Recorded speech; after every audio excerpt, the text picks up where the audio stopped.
أعوذ بالله من الشيطان الرجيم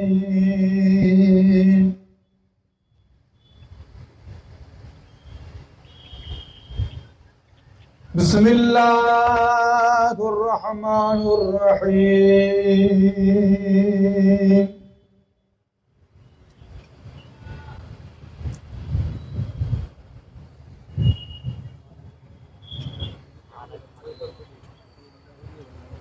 হালকা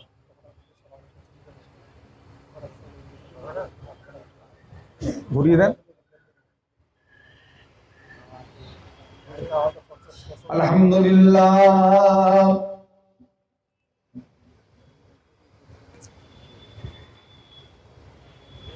আলহামদুলিল্লাহ নাহমাদুহু ওয়া নাস্তাঈনুহু ওয়া নাস্তাগফিরুহু ওয়া নু'মিনু বিহি ওয়া নাতাওয়াক্কালু আলাইহি ونعوذ بالله من شرور أنفسنا ومن سيئات أعمالنا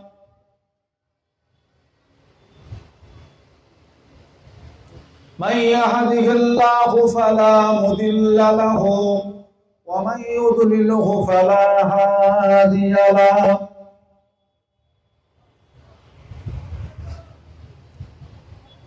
ونشهد أن لا إله إلا الله وحده لا شريك له इकोटा थोड़ा कम कर दीजिए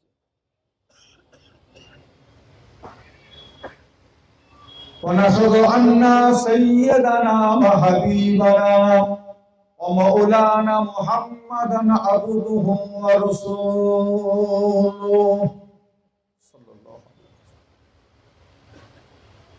أما بعد فيا أيها الحاضرون رحمكم الله قال الله تعالى في كلام المجيد وفرقان الحميد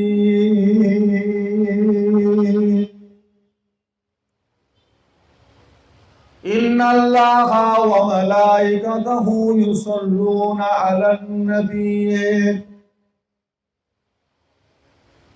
يا أيها الذين آمنوا صلوا عليه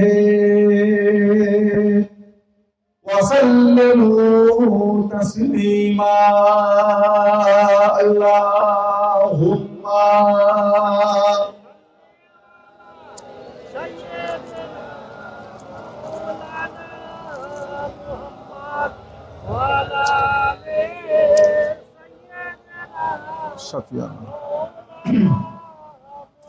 मोहब्बत से अल्लाहुम्मा सल्ली अला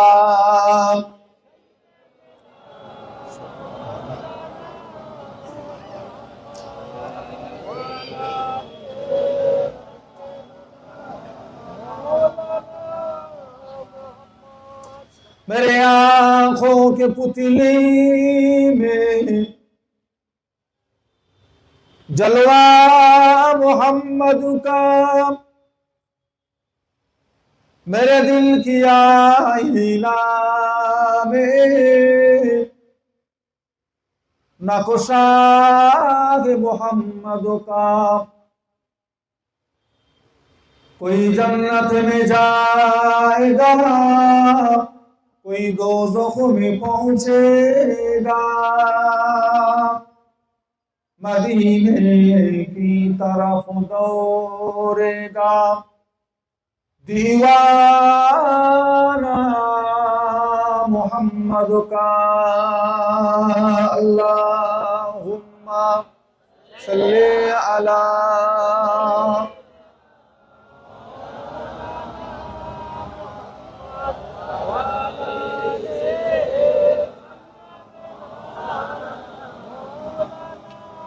मोहब्बत अल्लाहुम्मा सल्ली अला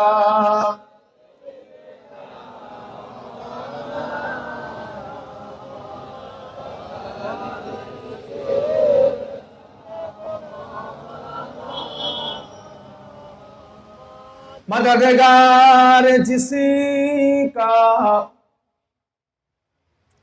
रसूले खुदा हो,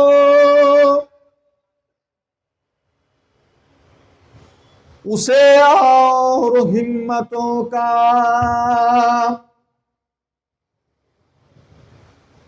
परवाह क्या है। मदद को चले आएंगे कमली वाला, डूबते डूबते ही संभल जाएगा। अल्लाहुम्मा सल्ले আলা। পাহাড়টা একটু আমাদের ঘুরে দাও সামান্য।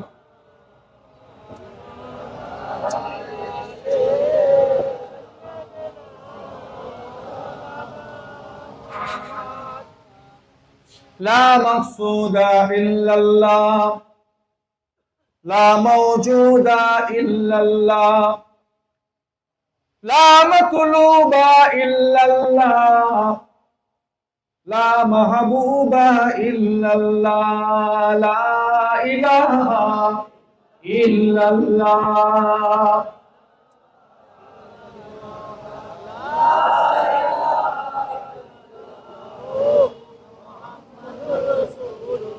मोहम्मद ला इलाहा इल्लल्लाह, ला इलाहा इल्लल्लाह, मुहम्मदुर रसूलुल्लाह।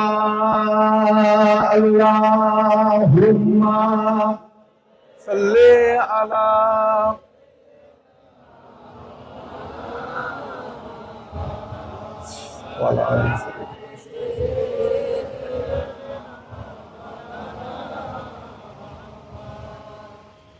قال الله تعالى في كلام المجيد والفرقان الحميد،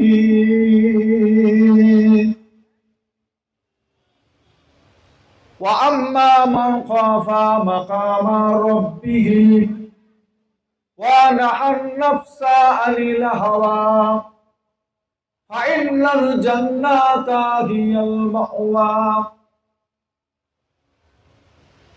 وقال الله تعالى أيضا في كتابه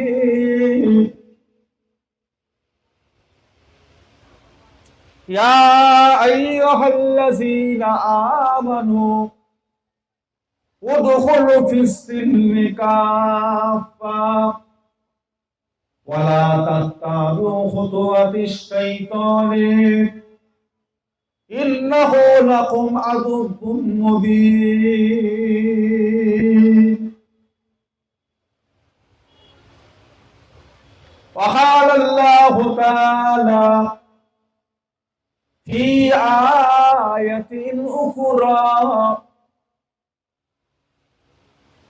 قل يا عبادي الذين أشرفوا على أنفسهم لا تقنطوا من رحمة الله إن الله يغفر الذنوب جميعا إنه هو الغفور الرحيم.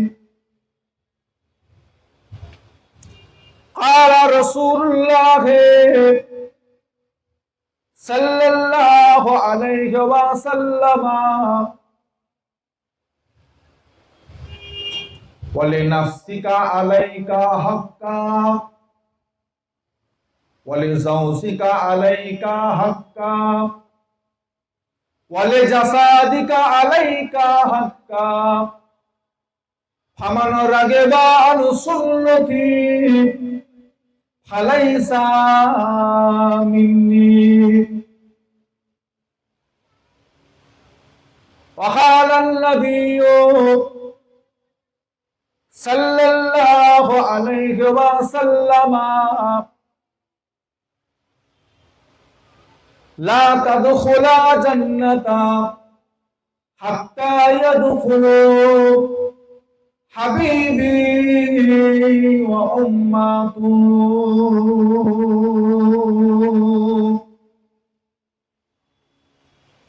প্যারে হাজিরিন মজলিস, আমার দিনদার ইমানদার নেককার আল্লাহ ওয়ালা বাবাজিরা, আমার ভাইজানেরা, আলেম উলামায়ে কেরাম, হাফিজ কুরআন, আমাদের এলাকার সম্মানিত ইমাম সাহেবগণেরা, পর্দার আড়ালে অবস্থিতা পর্দা নেশিনা আমাদের মা ও বোনেরা, বিশেষ করে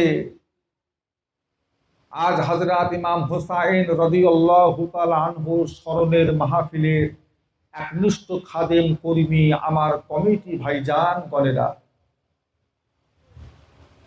বিশেষ করে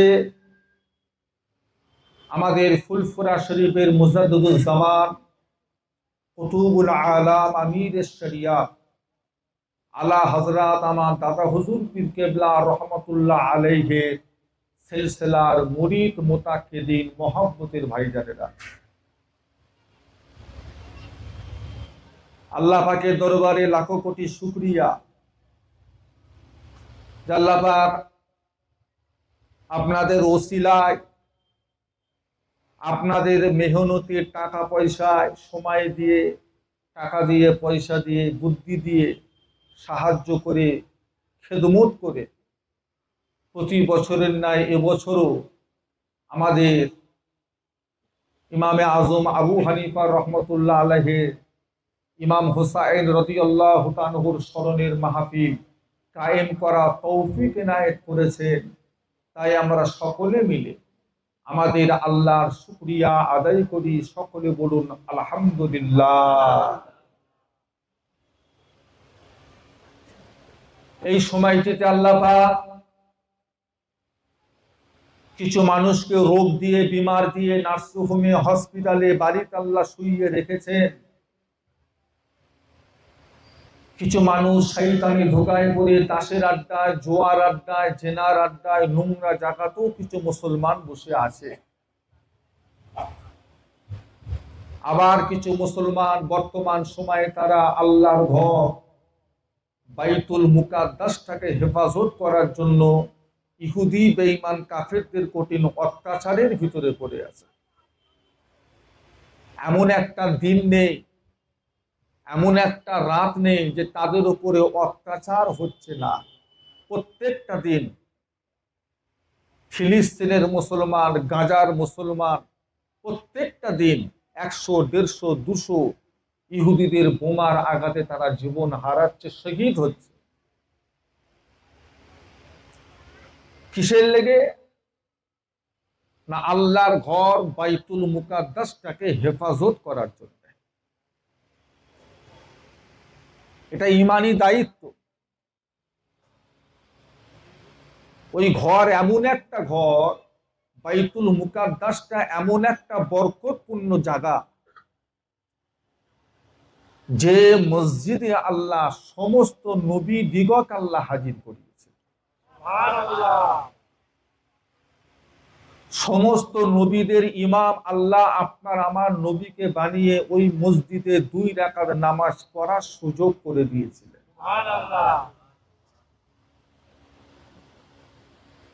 ফিলিস্তিনের বুকে এত পরিমাণে বোম ফেলেছে, দ্বিতীয় বিশ্বযুদ্ধ হিরোশিমা নাগাসাকিতে অত পরিমাণ বোম ফেলেনে যে পরিমাণ বোম মিসাইল তারা ফিলিস্তিনের বুকে ফেলেছে।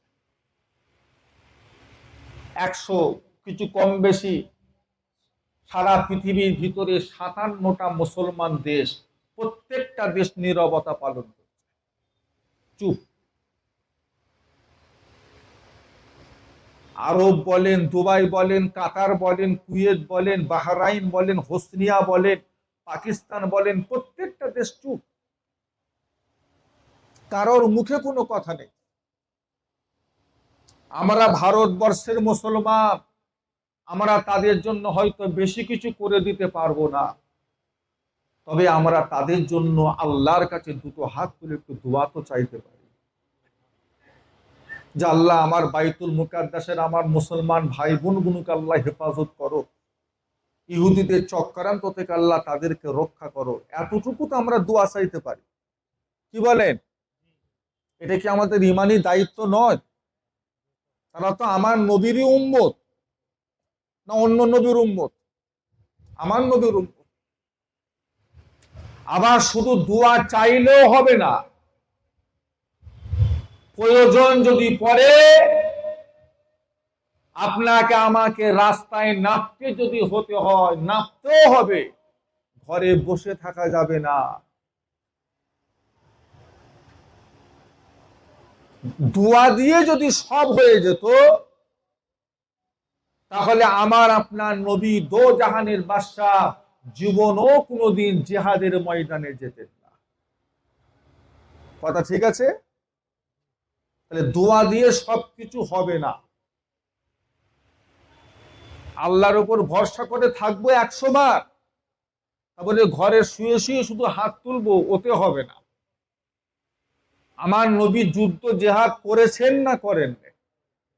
গোপনের কথা না প্রকাশ্যের কথা? প্রকাশ্যের কথা। 97টা যুদ্ধ হয়েছে, একটা দুটো, 97টা।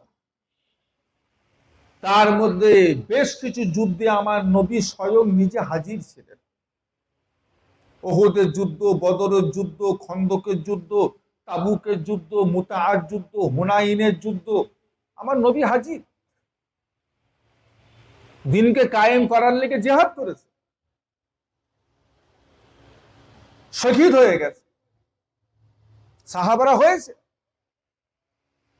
মরবো তো সবাই, কেউ গাড়ির তলায় পড়ে মরবে, কেউ বিষ খেয়ে মরবে, কেউ মদ খেয়ে মরবে, হ্যাঁ, কেউ বিছানায় হেগে মুতে পিশাব করে মরবে, আবার অনেকে জিহাদের ময়দানে গিয়ে শহীদ হবে। মরণের ভিতরেও ইজ্জতের ব্যাপারে কম বেশি আছে না নাই? সব মরণ এক। সবচেয়ে দামি মরণ হলো শহীদি মরণ। সব চাইতে দামি মরণ হলো আমার নবীর শহীদি মরণ। আবু বকর সিদ্দিক রাদিয়াল্লাহু তাআলা আনহুর শহীদি মরণ, হযরত ওমর ফারুক রাদিয়াল্লাহু তাআলা আনহুর শহীদি মরণ, হযরত উসমান গনি রাদিয়াল্লাহু তাআলা আনহুর শহীদি মরণ, হযরত আলী কাররামাল্লাহু ওয়াজহা কি মরণ? শহীদি মরণ। হযরত ইমাম হাসান, হযরত ইমাম হুসাইন রাদিয়াল্লাহু তাআলা আনহুমা কি মরণ? ইমাম আযম আবু হানিফা রাহমাতুল্লাহ আলাইহির কি মরণ? সবচেয়ে দামি মরণ।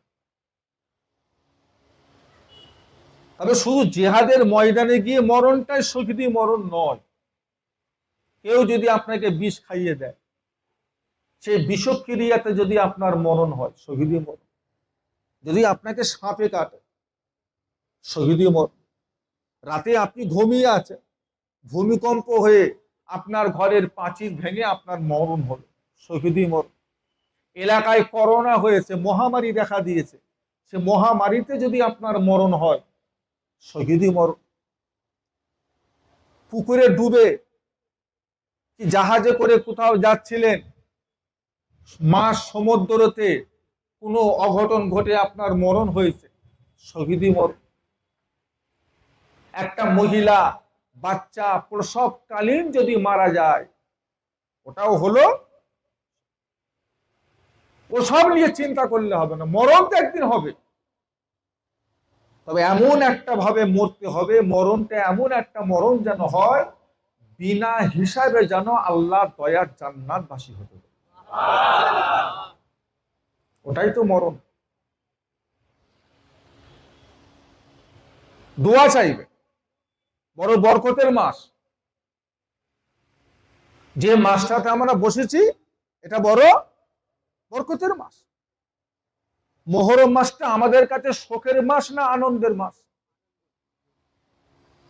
কথা বলেন, শোকের মাস না আনন্দের মাস? নাউযুবিল্লাহ, শোকের মাস কি করে হয়? মুসলমানদের কাছে শোক বলে কিছু আছে? শোক কিসে?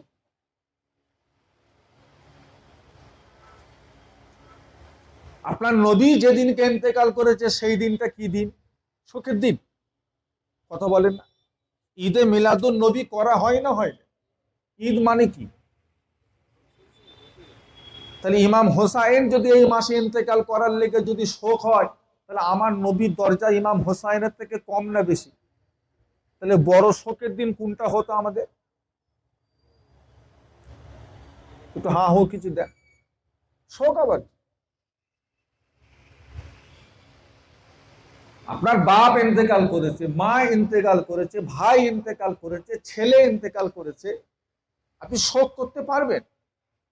3 দিন, 3টে দিন ঠিক মতো খাওয়া দাওয়া করলেন না, গোসল করলেন না, দাড়ি গোঁফ সেভ করলেন না, জামা কাপড় ঠিক মতো পরলেন না, ঘর থেকে বার হলেন না, মন মিজাজ খারাপ, কান্নাকাটি, এটা আপনাকে শরিয়াত করার অধিকার দিয়েছে 3 দিন। তবে স্বামী যদি মারা যায়, স্বামী যদি ইন্তেকাল করে, তার বিবি শোক পালন করতে পারবে। শোক বলতে এখানে সে বিয়ে করতে পারবে না।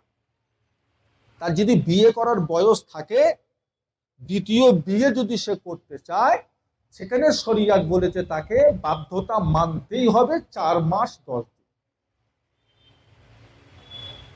এই কটা দিন ওই মহিলাটা অন্য কোথাও বিয়ে করতে পারবে না। আর জেন্দা অবস্থায় যদি স্বামী তালাক দিয়ে দেয়, আর ওই মহিলাটা যদি অন্য কোথাও বিয়ে করতে চায়, সেখানে তার ইদ্যত পালনের সময় হলো 3 মাস 10 দিন। আর মারা গেলে 4 মাস। অন্য জায়গায় বিয়ে করতে অনেক ব্যাপার আছে। আপনি 1.5 মাসের মাথায় বিয়ে দিয়ে দিলেন, আর 9 মাসের মাথায় বাচ্চা হয়ে গেল। ওই বাচ্চাটা প্রথম পক্ষের না দ্বিতীয় পক্ষের? বুঝতে পারছেন না? ঝামেলা আছে না নাই? এখন দ্বিতীয় পক্ষ যদি বলে ও বাচ্চা আমার নয়, কি হবে এবার? বলতেই পারে যেটা আমার নয়। শোক বলে কিছু নেই। মুহররম শোকের মাস। 12টা মাসের ভিতরে আল্লাহ বলেছে 4টে মাস হলো আমি আল্লাহ আমার মাস। 4 মাস। এই 4 মাসের প্রথম মাসের নাম হলো মুহররম, দ্বিতীয় মাসের নাম হলো রজব। যে মাসে আল্লাহ আমার নবীকে দাওয়াত করে আসমানে নিয়ে গিয়েছিলেন, ওই মাসটা আমার আল্লাহর কাছে বড় পছন্দের মাস। তৃতীয় নম্বর মাসের নাম হলো জিলকদর, যে মাসে হাজিরা হজ করার জন্য নিজের ঘর থেকে সফরে বার হয়ে যায়। ওই জিলকদ মাসটা হলো আল্লাহ বলছে আমার মাস। আর চতুর্থ মাসের নাম কি ভাই? না, রমজান নয়, না রবিউল আউয়াল নয়। কোন মাস? রবিউল আউয়ালও নয়, রমজানও নয়। রমজান তো বান্দাদের মাস, না সফরও নয়। রমজান তো বান্দাদের মাস। অন্য মাসে 1 খতম কোরআন পড়লে 1 খতম কোরআনের সওয়াব দেয় আল্লাহ, আর রমজান মাসে 1 খতম কোরআন পড়লে সেই সওয়াবের পরিমাণটা আল্লাহ 700 গুণ আল্লাহ বাড়িয়ে দেয়। আলহামদুলিল্লাহ, কত বড় কথা। চতুর্থ নম্বর মাসের নাম হলো জিলহজ। মনে থাকবে ইনশাল্লাহ। এই 4টে কার মাস? শাহরুল্লাহ। এই মাস 4টাকে বলা হয় শাহরুল্লাহ। আল্লাহ বলছে আমার মাস। তার ভিতরে প্রথম মাসের নাম হলো মুহররম। মুহররম মানে হারাম। যুদ্ধ করা, জেহাদ করা, ফ্যাসাদ করা, অশান্তি করা, ঝামেলা করা, সমস্ত কিছু আল্লাহ কি করেছে? এই মাসের বরকত কারবালা থেকে নয়, এই মাসের শান শওকাত ইজ্জত কারবালা থেকে নয়, এই মাসের ইজ্জত আল্লাহ দুনিয়া শুরু থেকেই আল্লাহ দিয়েছে। যেদিন আল্লাহ পাক এই দুনিয়াটাকে সৃষ্টি করেছিলেন সেটা ছিল মুহররম মাসের চাঁদের 10 তারিখ। আদম আলাইহিস সালামের যেদিন তওবাকে আল্লাহ কবুল করেছিলেন সেটাও ছিল এই মুহররম মাসের চাঁদের। অনেক বরকত। আবার যেদিন আল্লাহ এই তামাম দুনিয়াটাকে ধ্বংস করে দেবেন সেটাও হবে মুহররম মাসের চাঁদের, বলেন না, কি বার? শুক্রবার। আল্লাহ ধ্বংস করে দেবে। আল্লাহ রাসূল যখন মক্কা থেকে মদিনা শরীফে হিজরত করলেন, মদিনা শরীফে গিয়ে দেখছেন মদিনার ইহুদিরা এই মুহররম মাসের 10 তারিখে তারা রোজা রাখে, উপোস করে, ফাস্ট রোজা রাখে। আল্লাহ রাসূল তাদেরকে বললেন, এটা তোমরা কিসের রোজা রাখো? তারা বলেছিল, এই দিনটা আমাদের কাছে এমন একটা আনন্দের দিন যেদিন আল্লাহ আমাদের নবী হযরতে মুসা আলাইহিস সালামকে ফেরাউনের হাত থেকে আল্লাহ তাকে রেহাই দিয়েছিলেন এবং ফেরাউনের দল বলকে, ফেরাউনকে সহ নীল নদে আল্লাহ ডুবিয়ে মেরেছিলেন। সেই খুশিতে আমরা রোজা রাখি। আল্লাহ রাসূল বললেন, নবী মুসা আলাইহিস সালাম তোমাদের যতটা কাছে উনি তার থেকে অনেক বেশি, আমার আরো বেশি কাছে। কেন না, উনিও নবী, আমিও নবী, নবী নবী একটা সম্পর্ক। তো ওনার খুশিতে যদি তোমরা রোজা রাখতে পারো, আমরা কেন পারি না? আল্লাহ রাসূল বললেন, তোমরাও রোজা রাখো, সামনে বার থেকে তোমরা রোজা রাখো। সাহাবারা রোজা রাখলেন, আল্লাহর নবী রোজা রাখলেন এবং আল্লাহর নবী বড় জোর দিলেন রোজাটার উপর।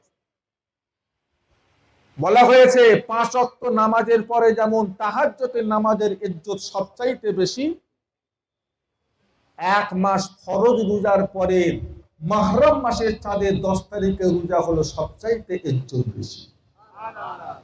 একটা রোজা রাখলে আপনার পিছনের 1 বছরের গুনাহকে আল্লাহ এমনি মাফ করে দেন। নবী রোজা রাখলেন, সাহাবারা রোজা রাখলেন। বেশ কিছু বছর যাওয়ার পরে আল্লাহর নবীর একটা সাহাবী, ইয়া রাসূলুল্লাহ, হাবিবাল্লাহ, এই দিনটা আমরাও পালন করি, রোজা রাখি, ইহুদিরাও রোজা রাখে, তাহলে আমাদের রোজা তাদের রোজাটা সাদৃশ্য হয়ে যাচ্ছে, সমান সমান এক হয়ে যাচ্ছে। আর আপনি বলেছেন, মান তাশাব্বাহা বিকওমিন ফাহুয়া মিনহু, দুনিয়ার বুকে তুমি যেই কওমের অনুসরণ করবে আল্লাহ কিয়ামতে তোমার হাসরটাকে তাদের সাথে করে দেবে। কঠিন ব্যাপার। আপনার মাথার চুল কাটা, আপনার দাড়ি সেভ করা, আপনার জামা কাপড় পরা যদি ইহুদি নাসারাদের মতো হয়, কিয়ামতে আপনার হাসর কাদের সাথে হবে? তো নবীর হাদিস, মান তাশাব্বাহা বিকওমিন ফাহুয়া মিনহু। ইয়া রাসূলুল্লাহ, তারাও একটা রোজা রাখে, আমরাও একটা রোজা রাখি, তাদের মতো হয়ে যাচ্ছে আমাদের। আল্লাহ রাসূল বললেন, কথা তো ঠিকই, তাহলে এক কাজ করো, সামনে বছর থেকে আমরা 2টো রোজা রাখবো। ওরা একটা রাখে, আমরা 9 এবং 10, 10 কিংবা 11, 9, 10 না হলে 10, 11। আল্লাহ রাসূল বললেন, পরের বছর যদি আমি রাসূলুল্লাহ যদি হায়াতে থাকি আমিও 2টো রোজা রাখবো। কিন্তু পরের বছর আল্লাহ রাসূল আর হায়াতে ছিলেন না। নবীর 2টো রোজা রাখা হয়েছে, কিন্তু বলেছে আমি হায়াতে থাকলে রোজা রাখবো।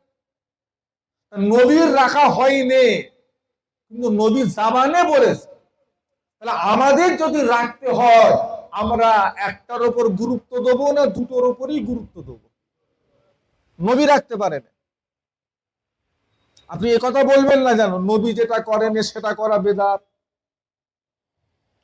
বলবেন? ঠকে যাবেন। আপনি এই কথা বলবেন না।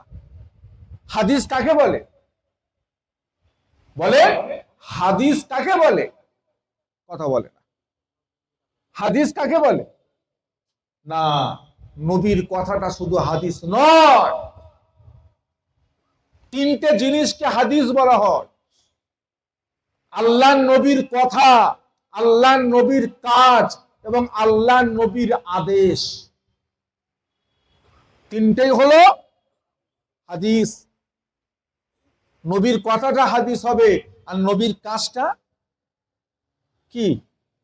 হাদিস না হাদিস না। আর আপনি একটা কাজ করছেন, সাহাবা হুজুরের একটা কাজ করছেন, আল্লাহ নবী সেখানে কিছু মতামত দিলেন, এই মতামতটা কি হবে? হাদিস। তাহলে আমাদের কাছে সবচাইতে দামি কোনটা, মানে আগে কোনটা লব? নবীর কথা আগে না কাজ আগে? আমাদের কাছে নবীর কথা আগে না কাজ আগে? আপনারা কি আমার ওয়াজ বুঝতে পারছেন? বিরক্ত হচ্ছেন? নবীর কথা আগে না কাজ আগে? না, নবীর কাজ আগে নয়, আমাদের কাছে হলো নবীর কথাটা আগে, নবীর কাজ আগে নয়। নবীর কাজ আমাদের কাছে যদি আগে হয়, আমরা গুমরা হয়ে যাব, পথভ্রষ্ট হয়ে যাব। হাদিসে কওলি, হাদিসে ফেইলি আর হাদিসে তাকরিরি, তিনটা হাদিস। আমরা যদি বলি হুজুর আমাদের কাছে নবীর কথা কাজ আগে, তাহলে আল্লাহ রসুল 9টা বিয়ে করেছে, আপনি করতে পারবেন? একটু হাহু দেন না। কিন্তু আল্লাহ নবী 4টে করার অনুমতি, তাহলে নবীর কথা আগে না কাজ আগে? আল্লাহ রসুল বলেছে তোমরা ঘুমালে তোমাদের উজু নষ্ট হয়ে যাবে, কিন্তু আল্লাহ রসুল ঘুমাতেন, আমার ঘুম থেকে উঠে গিয়ে আল্লাহু আকবার, উজুই করতেন না। পারবো? কেন? আল্লাহ নবী ঘুম থেকে উঠে বিনা উজুতে নামাজ পড়তেন না, বিনা উজুতে নামাজ পড়তেন না। আল্লাহ রসুল ঘুমান আর আমরাও ঘুমাই। আমরা যখন ঘুমিয়ে যাই, আমাদের মাথা ঘুমিয়ে যায়, আমাদের চোখ ঘুমিয়ে যায়, আমাদের অন্তরটাও। আল্লাহ রসুল যখন ঘুমাতেন, আল্লাহ নবীর মাথা ঘুমিয়ে যেত, চোখ দুটো ঘুমিয়ে যেত, কিন্তু রসুলুল্লাহর অন্তরটা। নবী ঘুমিয়ে আছেন, আল্লাহ ওহী নাযিল করছে, নবী ঘুমাচ্ছে, আমরা দিচ্ছি নবী ঘুমাচ্ছে, কিন্তু না, সেই অবস্থাতে আল্লাহ কি দিচ্ছে? নবীর অন্তরে অন্তরে আল্লাহ ওহী দিচ্ছে। নবী জেগে আছে নাকি নাপাক অবস্থা ওহী আসবে? কথা বলে না, নবীর ওহী আসছে। তাহলে আমাদের কাছে নবীর কাজ আগে না কথা আগে? আগে আমরা কথা দেখব, যদি আমরা কথাই পাই আমরা কাজের দিকে যাব না, কথাটাই নিয়ে নেব। যদি আমরা কথাই না পাই তখন আমরা কাজের দিকে, যদি আমরা কাজেও না পাই তখন দেখবো আদেশ নিষেধ। নবীর এই কাজটায় কিছু নিষেধ আছে কি? আমাদের দেশের ভাইজানেরা, হাওড়া জেলা, হুগলি জেলা, 24 পরগনার ভাইরা, আমাদের দেশে আমাদের বাপ চাচারা পটল চাষ করে, পটল শাকসবজি চাষ করে। যারা পটল চাষ করে দেখবেন সকালবেলা ফজরবেলা ঘুম থেকে উঠে একটা পটলের ফুল ছিঁড়ে অন্য পটলের ফুলে ঠেকায়। কেন বলেন তো? কেন বলেন তো? স্বামী স্ত্রী সংযোগ করে ফসলটা যাতে বেশি হয়। এই কাজটা করে দেয় প্রজাপতি, এই কাজটা করে দেয় মৌমাছি, এই কাজটা করে দেয় মাছি। এই ফুলে বসে, এই ফুলে বসে, পুরুষ ফুল মহিলা ফুল, মেদি মদ্দা, দুটোর মধ্যে একটা পরাগধনু ঘটিয়ে দেয়। তার কারণে আল্লাহ গাছে কি দেয়? ফসল দেয়।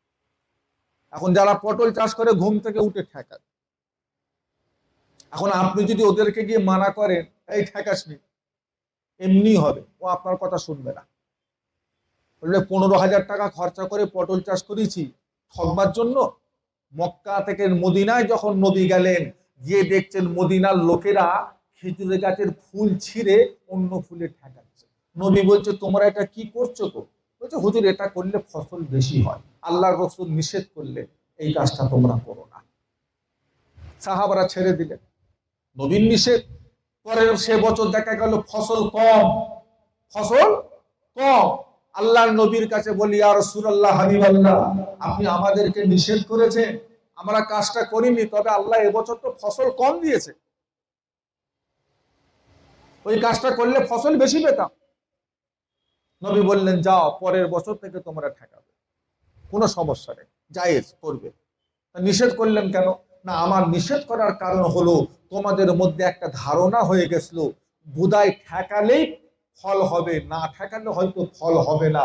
এই তোমাদের ধারণাটা ভাঙবার জন্য আমি তোমাদের ঠেকাতে নিষেধ করেছিলাম। তাহলে ফসলটা ঠেকানোর জন্য হয় না আল্লাহর হুকুমে হয়? কিন্তু সাহাবাদের একটা ধারণা ছিল ঠেকালে হবে, না ঠেকালে, হ্যাঁ, আপনি এটা বলতে পারেন, হুজুর, না ঠেকালে হবে, কম হবে, ঠেকালে একটু বেশি হবে, এটা আলাদা কথা। ফসলটা ঠেকাবার জন্য হয় না, কার হুকুমে? আল্লাহর হুকুমে হয়। তাহলে এই যে রাসূলুল্লাহ নিষেধ করলেন, পরবর্তীতে আবার সেই কাজটা করতে বললেন, এই হাদিস, এটাও হাদিস, এটাকে বলা হবে হাদিসে তাকরিরি, নবীর আদেশ। নবীর, আল্লাহর নবী এক সময় কবর জিয়ারত করতে মানা করলেন, এই কবর জিয়ারত করুন, কবর জিয়ারত করুনি, নবী নিষেধ করলেন। পরবর্তীতে রাসূলুল্লাহ বললেন, তোমরা কবর জিয়ারত বেশি বেশি করে করো, কারণ কবর জিয়ারত করলে তোমাদের অন্তরে মরণের কথা খেয়াল হয়, আর যার অন্তরে মরণের কথা খেয়াল হবে তার দ্বারাই গুনাহটা কি হবে, কম না বেশি? তাহলে কবর জিয়ারতের দরকার। প্রথমে রাসূল নিষেধ করলেন, পরবর্তীতে আবার এই হাদিসগুলোকে বলা হবে হাদিসে তাকরিরি, আদেশ। এই হলো সেই মুহররম মাস, পবিত্র মাস, যে মাসে দুটো রোজা আল্লাহ রাসূল রাখতে বলেছেন। শুধু এই দুটো দিন বরকতের দিন নয়, গোটা মুহররম মাসটাই হলো আল্লাহর কাছে সম্মানী মাস। তো মহব্বতে বলা যাবে না, সময় থাকতে ছাড়া যাবে না। এবছর আপনি সুস্থ আছেন, পরের বছর মুহররম মাসে সুস্থ থাকবেন তার কোনো গ্যারান্টি। সময় থাকতে কাজ গুটিয়ে দিতে হবে। এবছর আল্লাহ ভালো রেখেছে, ঘুরতে ফিরছেন, পরের বছর আল্লাহ আপনাকে প্যারালাইসিস করে দিতে পারে, ঘরে শুয়ে শুয়ে কাঁদছে, আল্লাহ সুস্থ থাকলে একটা রোজা রাখতুন গো খুদা, তুমি তো বিমার দিয়ে আমাকে শেষ করে ফেললে। না, সুস্থ জীবনটাকে আপনি গুরুত্ব দেন না, আপনি গুরুত্ব দেন না। আর এই যে মাসগুলো আপনি পার করে চলে যাচ্ছেন, যদি আল্লাহ বাঁচিয়ে রাখেন তো আবার সামনের বছর, আর যদি আল্লাহর হুকুম হয়ে যায়, আর দাম আছে, আর দাম আছে বাপ। আসল জিনিস তো বেরিয়ে গেল, যেটাকে ঘরে দিয়ে খাটিয়া দিয়ে আমরা কাঁদি, ওটা আসল না নকল? কথা বলে না, আসল চলে গেছে, রুহু চলে গেছে, ওটা নকল। কবরে যাবার পরে মুহররম মাস আসবে, কবরে যাবার পরে রমজান মাস আসবে, কবরে যাবার পরে শবে বারাতের চাঁদ আসবে, কবরে যাবার পরে লাইলাতুল কদর আসবে। কিন্তু ওই সমস্ত দিনগুলো তার মাসগুলোতে আমরা আর ইবাদত বান্দেগি করতে, দুনিয়ার জিন্দেগিতে এখানে বসে একবার মহব্বতের সাথে যদি একবার বলি সুবহানাল্লাহ, এক সুবহানাল্লাহ রসিলায় আল্লাহ জান্নাতে আমাদের নাম করে আল্লাহ একটা বড় গাছ তৈরি করে দেবে। আর এই সুবহানাল্লাহটা কবরে যাওয়ার পরে যদি হাজার বার করেও যদি সারা দিনে পড়ি, তাতে আর একটা নেকিও লেখা সে খাতা। আল্লাহ নবী, আমার আপনার নবী, দয়ার নবী বলেন, ইজা মাতাল ইনসানু ইনকাদা আনহু আমালুহু, মানুষ মারা যাবে, মানুষ ইন্তেকাল করে যাবে, ওই মানুষটার প্রতিটা আমলে দরওয়াজা আমার আল্লাহ পাক বন্ধ করে দেবে। ও ভাইজানেরা, নামাজের দরজা বন্ধ হয়ে যাবে, রোজার দরজা বন্ধ হয়ে যাবে, হজ যাকাতের দরওয়াজা বন্ধ হয়ে যাবে, জিকির ফিকিরের দরওয়াজা বন্ধ হয়ে যাবে, কোরআন তেলাওয়াতের দরওয়াজা বন্ধ হয়ে যাবে। আপনি যেমনই হন না কেন, মারা যাওয়ার সাথে সাথে মানুষটার প্রতিটা আমলের দরওয়াজা বন্ধ হয়ে যায়। সে পীর হন, ওলি হন, গৌস হন, কুতুব হন, আবদাল হন, যাই হন, মারা গেছে মানে তার আমলের দরজা, বলেন না, এটা আমাদের আকীদা রাখতে হবে। আপনি কবরবাসীর থেকে চাইতে পারবেন না শাহ আলম বাবা বাঁচাও, কথাটা শিরক হবে না সহি শরিয়ত মোতাবেক সহি কথা হবে? হুজুর তোমার আহমেদাবাদে এসে একটা দোকান করেছি, দোকানের একটা ব্যবস্থা, একটা ব্যবসার ব্যবস্থা হাল ঠিক করে দাও। হুজুর তোমার আহমেদাবাদে এসে বসে আছি, 3 বছর বিয়ে করেছি, ছেলে হয়নি, একটা ছেলের ব্যবস্থা করে দাও। কথা ঠিক আছে? কথা বলেন। কে কি করছে দেখতে গেলে হবে না? হুজুর ও চাইছে, ও সেজদা দিচ্ছে, ও ফুল দিচ্ছে, ও চাদর দিচ্ছে, ও চুমো খাচ্ছে, ওর আশা আপনাকে দেখতে গেলে হবে? আপনি ফিরেও তাকাবেন না, আপনি তাদের দিকে না কোনো মজা নেবার দরকার নেই, বাধা দেবারও দরকার নেই। ওদের আলেম ওলামা মুফতি মুহাদ্দিস আছে, আপনি যেই তরিকার উপরে আছেন, যেই মাসলাকের উপরে আছেন, আপনি আপনারটা ধরে থাকেন।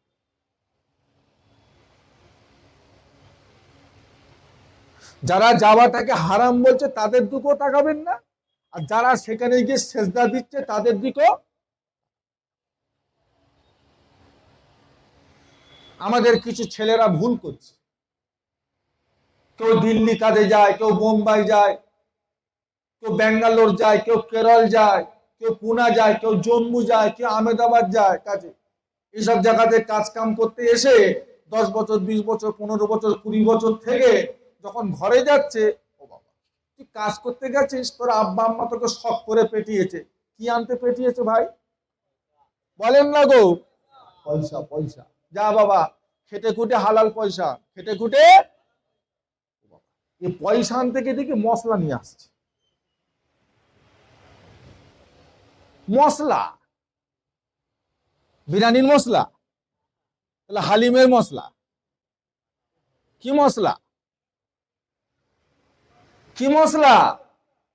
দেশে গিয়ে বাপ দাদা 14 গুরু, হ্যাঁ, শ্বশুর শ্বশুর, ভাইরা ভাই, শালা বুনাই সব সারা জীবন নাভির নিচে হাত বেঁধে বেঁধে নামাজ পড়ে কবরে ঢুকে গেল, এই বিদেশ থেকে শিখে গেছে, দেশে গিয়ে শুরু করেছে। হ্যাঁ, ওকে ওর আব্বা ওই আনতে পেটিয়েছিল? আমরাও তো নামাজ পড়ি, আমরা দুটো পায়ের মধ্যখানে ক আঙুল জায়গা ফাঁকা রাখি, বেশি বেশি 1-2 গুণ, কমসে কম। উনি গিয়ে দেখি এই বড় বড়, পাশের লোক পা যত ছোট করছে ও পা তত ঠেলছে। কি রে, ঠেলাঠেলি শুরু করলি কবে থেকে? না ও বিদেশ থেকে ঢুকিয়েছে, ওটা দেশি নামাজ নয়, ওটা দেশি আলেম উলামাদের নামাজ নয়। কেন ভাই? তোমার পশ্চিম বাংলার বুকে আলেম উলামা মুফতি মুহাদ্দিস মুফাসসির শায়েখ মাশায়েখ মাদ্রাসা মক্তব আছে না নাই? আপনি এখান থেকে নিয়ে যাচ্ছেন, আপনি এখান থেকে কেন নিয়ে যাচ্ছেন? আপনার বোনের বিয়ে দিবার সময় এখানকার হুজুরদের বিয়ে পড়াবে তো? আর কথা বলে না। আপনার আব্বাজান যখন ইন্তেকাল করবেন, এখান থেকে হুজুরকে নিয়ে গিয়ে জানাজা পড়াবেন তো? তখন কোন হুজুর, দেশি হুজুর না বিদেশি হুজুর?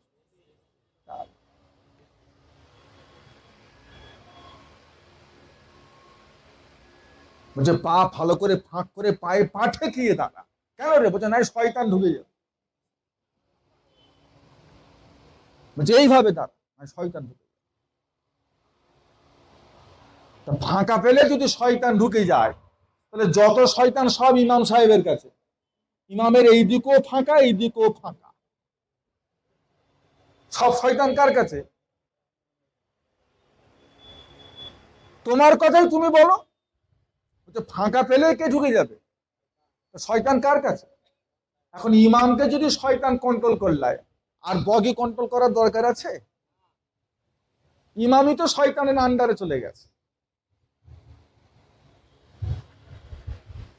আপনি হকের ওপরে আছেন, আপনি ন্যায়ের ওপরে আছেন, আল্লাহ করে আপনি তো দেশ ঘুরছেন, আহমেদাবাদ দেখছেন, মাঝে মাঝে আজমির যাচ্ছেন, আরো এদিক ওদিক যাচ্ছেন, ঘুরছেন।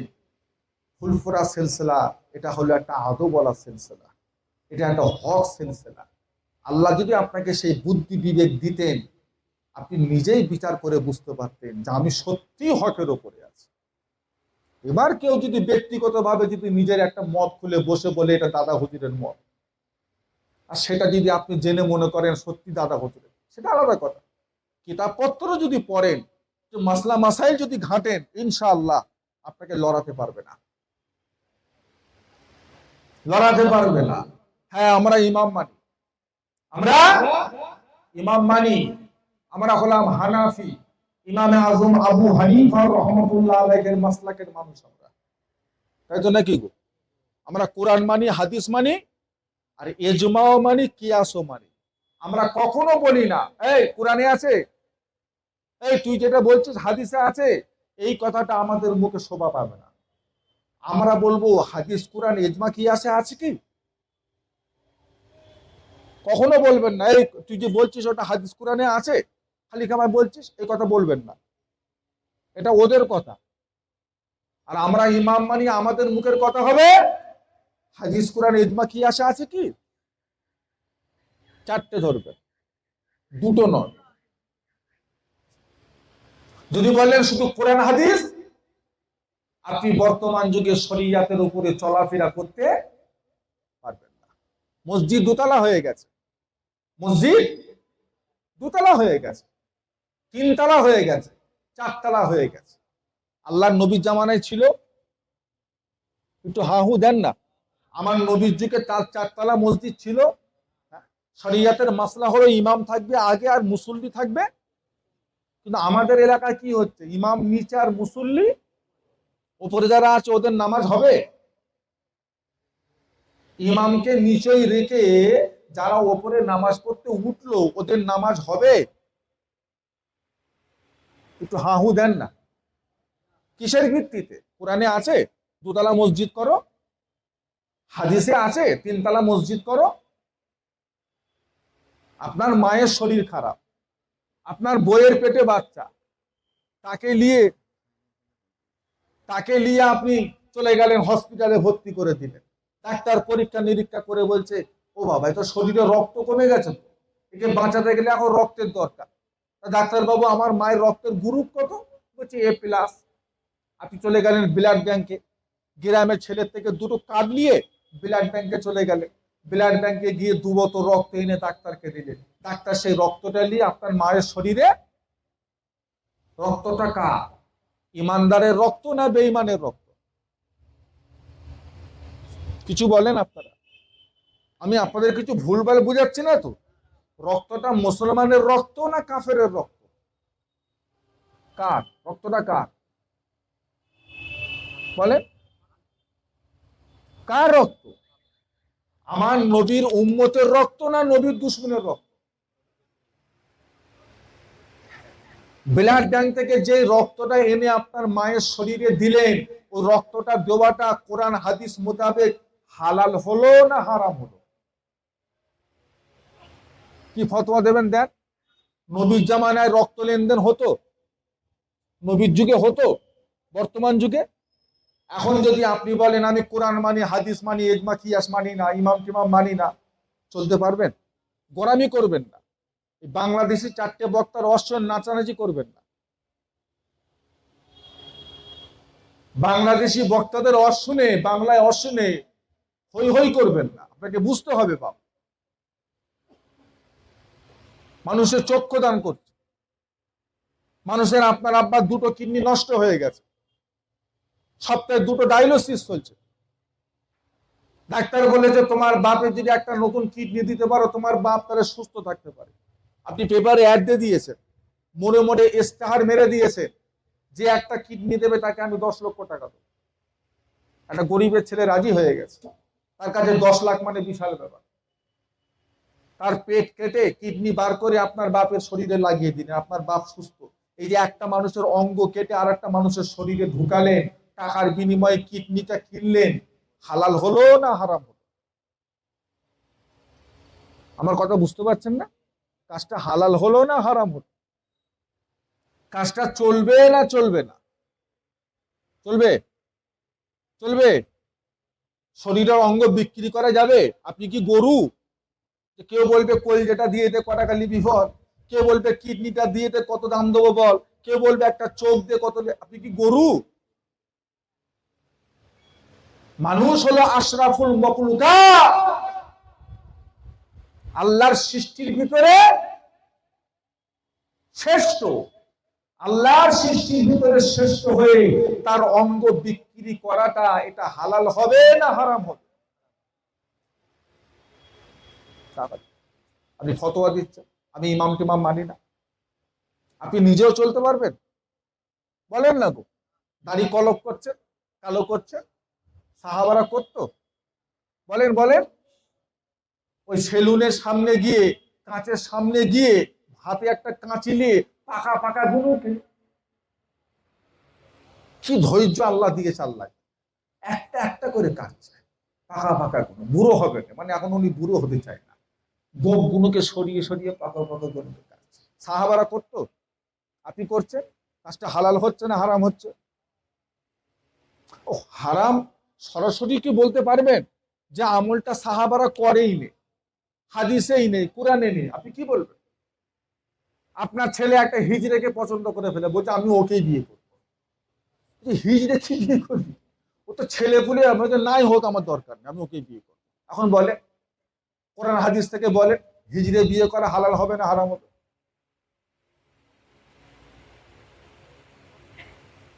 শুনতে হাসি লাগছে। একটা মহিলার অপারেশন করে পেট থেকে বাচ্চা দানিটা কেটে ফেলে দিয়েছে। বাচ্চা দানির ভিতরে ওভারিস্টে সিস্ট হয়েছিল, টিউমার টিউমার। ডাক্তার বলেছিল এই টিউমারটা অপারেশন করতে গেলে বাচ্চার ঘরটাকেও বাঁচানো সম্ভব নয়, পুরোটাই কেটে ফেলে দিয়েছে। আপনার ছেলে বলছে আমি ওকে বিয়ে করবো। মেয়ের বাপ বলছে বাবা আমার মেয়েকে বিয়ে করলে কিন্তু ছেলে বলে হবে না, এই সমস্যা এই ব্যাপার। আপনার ছেলে বলছে আমি তাতেই রাজি। হবে? বিয়ে চলবে? যেই মহিলার বাচ্চা কাচ্চা জীবনেও হবে না, জানার পরও তাকে বিয়ে করা চলবে? কি ফতোয়া দেবেন? বলেন কি ফতোয়া দেবেন? আমি এই রকম প্রশ্ন আপনাকে সারা রাত করতে পারি, আপনি তার উত্তর খুঁজে বার করতে পারবেন না কোরআন হাদিস থেকে। হ্যাঁ, উত্তর পাবেন, আপনাকে ইজমা কিয়াস আসতে হবে, আপনাকে যুগের ইমামদের মতামত নিতে হবে। আল্লাহ রাসূল মানে আপনার নবী, দয়ার নবী বলেন মানুষ যখন মারা যাবে মানুষের প্রতিটা আমলের দরওয়াজা আল্লাহ পাক বন্ধ করে দেবে। ও ভাইজানেরা, আল্লাহ রাসূল বলে ইল্লা মিন সালাসাতি, প্রতিটা ঈমানদারের জন্য, প্রতিটা মুমিন মুসলমানের জন্য, প্রতিটা আল্লাহ ওয়ালাদের জন্য কিয়ামত পর্যন্ত আল্লাহ পাক তিনটি আমলের দরওয়াজা আমার আল্লাহ পাক খোলা রেখে দেবেন। জোরে বলুন সুবহানাল্লাহ। বলুন তাদের জন্য তিনটে দরজা খোলা থাকবে কবরবাসী। কোন কবরবাসীদের জন্য? ইমানদারের জন্য। এটা বুঝতে হবে বাপ। এবার আপনাকে আমাকে দেখতে হবে ইমানদার কাকে বলে। মাথায় টুপি পরলে ইমানদার, মুখে এক মুষ্টি দাঁড়িয়ে রাখলে ইমানদার, শরীরে জুব্বা পরলে ইমানদার, বলেন না? নামাজ পড়লে ইমানদার, রোজা রাখলেই ইমানদার, হজ করলেই কি ইমানদার? তাহলে ইমানদার কাকে বলে? নামাজ তো শিয়ারাও পড়ে, কথা বলেন, পড়ে না পড়ে না? একটু আগিয়ে আসেন তো ভাই, আমার আমার দোস্তরা একটু আগিয়ে আসেন তো, আমার পিছন দিকে ভাইজানদের একটু বসার সুযোগ করে দেন। একটু আগিয়ে আসেন, একটু আগিয়ে আসেন।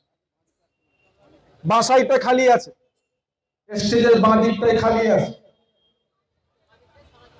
সবসময় দেখা যাবে না বাপ ভাই, যতটা সম্ভব একটু আগিয়ে আসে, পিছন দিকের ভাইজানদের একটু সুযোগ করে দেন।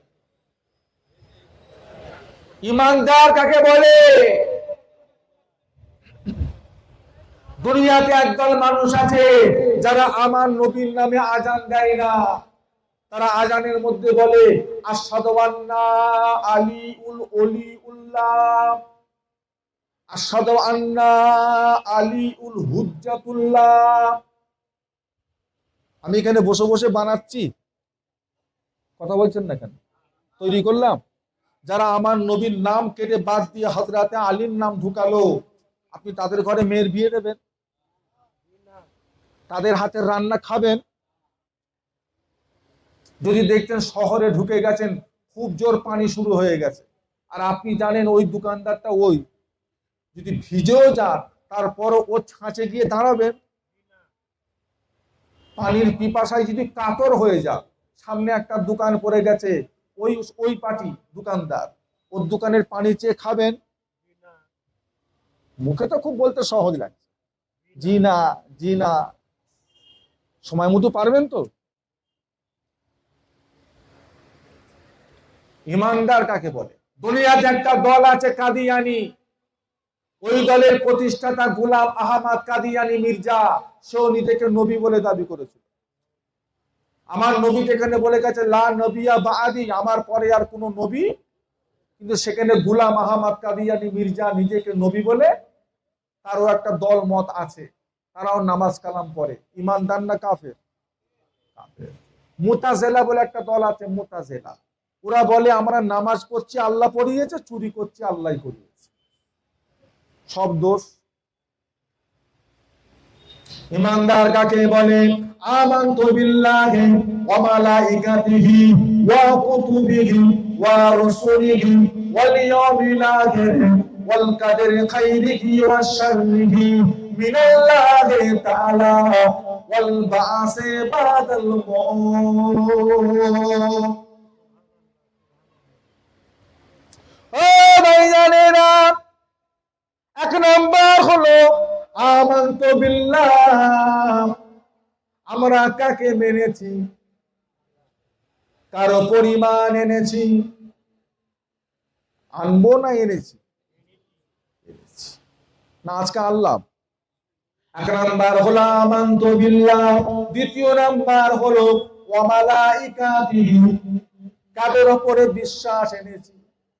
ফেরেশতাদের উপর।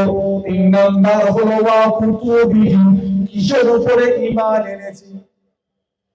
কুতুব মানে একজনও বলে কিতাব, তাওরাত, ইনজিল, জব্বুর, ফুরকান, এই কিতাবগুলো কার? ও ভাইজানেরা, চতুর্থ নাম্বার হলো রাসূলিহি, কাদের উপরে আমরা ঈমান এনেছি? শুধু আমার নবী না, প্রতিটা নবী, সব নবী। পঞ্চম নাম্বার হলো ওয়াল কাদরি খাইরিহি ওয়া শাররিহি মিনাল্লাহি তাআলা, জীবনের ভালো মন্দ কার হাতে? কতদিন আমরা বাঁচবো, কিভাবে আমরা বাঁচবো, কিভাবে আমরা দুনিয়াদারি করবো, কি রোগে আমরা মারা যাব, ঈমান নিয়ে যাব না বেঈমান কাফের হয়ে দুনিয়া থেকে যাব, কিভাবে মরবো, কিভাবে না হবে, সব আমাদের কোথায় লেখা রয়েছে? কোথায়? আল্লাহ পাক যেটা লিখে রেখে দিয়েছে, এর কি কোনো পরিবর্তন ঘটবে? ঘটবে? তকদিরে যেটা আছে সেটাই হবে, এই বিশ্বাস আপনাদের আছে না নাই? আর কাদিয়ানীরা কি বলে? যে নামাজও পড়িয়েছে আল্লাহ পড়িয়েছে, চুরিও করেছি আল্লাহ করিয়েছে। বলছে কেন? বলছে আল্লাহ তো লিখে রেখে দিয়েছে, তবেই তো চুরি করলো।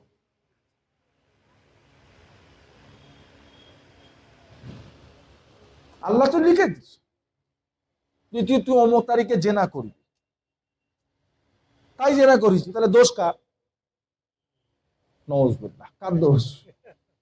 দেখেছে এই জায়গাটায় এসে অনেক বড় বড় আলেম উলামাদের পাঁচ স্লিপ খেয়ে বেঈমান কাফের হয়ে গেছে। ওদের বিশ্বাস আল্লাহ লিখেছে বলে করেছি। নওয়াজবিল্লাহ, আমাদের বিশ্বাসটা কেমন হবে এই জায়গাটায়? আল্লাহ লিখে রেখেছে বলে চুরি করেছি, না আমরা চুরি করব আল্লাহ এটা আগে থেকেই জানতেন তাই আল্লাহ লিখে রেখেছে? কোনটা হবে, প্রথমটার কথা না দ্বিতীয়টার কথা? আল্লাহ লিখে রেখেছেন বলে আমরা চুরি করলাম, না আমরা চুরি করব আল্লাহ এটা জানতেন তাই আল্লাহ লিখে রেখে দিয়েছেন? প্রথম কথার উপর ঈমান থাকবে না দ্বিতীয় কথার উপর ঈমান থাকবে? কোনটার উপর? দ্বিতীয়টার উপর।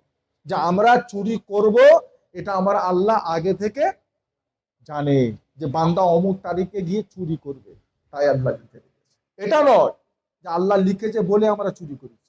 যদি আপনি এই বিশ্বাস করেন তাহলে আপনি বেঈমান, তাহলে আপনি কাফের, মুশরিক। একটা দুটো দল তো নয়। অনেকে বলে দাঁড়িয়ে আছে টুপি আছে ছেড়ে দে, মুসলমান ভাই, হ্যাঁ ছেড়ে দে, একই ব্যাপার, হ্যাঁ একই ব্যাপার, সব এক। আল্লাহ নবী কি তাই বলে গেছিল আমার উম্মত সব এক? আল্লাহ রাসূল কি বলেছেন? ৭৩টা ফেরকা, তার ভিতরে ৭২ ফেরকা কোথায় যাবে, আর একটা ফেরকা যাবে। কত কঠিন ব্যাপার! এই ৭২টার ভিতরে দাড়ি থাকবে, টুপি থাকবে, জুব্বা থাকবে, পাগড়ি থাকবে, সবই থাকবে। ওর ভিতরে জান্নাতি দলটাকে খুঁজে বার করাটা খুব সহজ কাজ। কথা বলেন না, ও কোনো ব্যাপার না, যখন তখন খুঁজে পেয়ে যাবেন আপনি। সব যখন একই দেখতে, তার ভিতরে আসলটা খুঁজে বার করা দোলালের তার মিছিল। আসলটাও লেখা আছে নকল হইতে সাবধান, আর নকলটা তো লেখা আছে নকল হইতে সাবধান। খুঁজে বার করবেন এবার আপনি, সহজ কাজ। দেখেন না, আপনি ঠকে যান, জাল টাকা 500 টাকার লোট আপনি ঠকে যান, কিন্তু ব্যাংকে দেন তো ঠকবে, ও ঠিক বার করে ফেলবে। এটা অত সহজ কাজ নয়। আমার ইমাম হোসাইন, তেনার দলের দিকেও নামাজ রোজা ছিল, আর ইজিদ বাহিনীর দিকেও নামাজ রোজা। আমরা কোন দলে? আমরা কোন দলে গো? আমরা ইমাম হুসাইনের দলে। বলছে হেরে গেছে, হারে নে, ওটা হারে নে, জিতে গেছে, ওটা জিতে গেছে।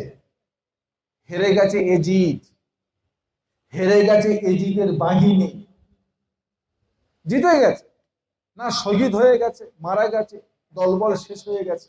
শেষ হয়নি। এটা তো আমার নবীর ভবিষ্যৎবাণী। দুটো নবীকে আল্লাহ দুটো মাসে পরীক্ষা করেছে। নবী ইব্রাহিম আলাইহিস সালামকে আল্লাহ জিলহজের 10 তারিখে পরীক্ষা করেছে, আর আমার নবীকে আল্লাহ মুহররম মাসের চাঁদের 10 তারিখে পরীক্ষা করেছে। সুবহানাল্লাহ। নবী ইব্রাহিমকে আল্লাহ ছেলে দিয়ে পরীক্ষা দিয়েছে। ইব্রাহিম, তোমার পছন্দের জিনিসটাকে আমি আল্লাহর রাস্তায়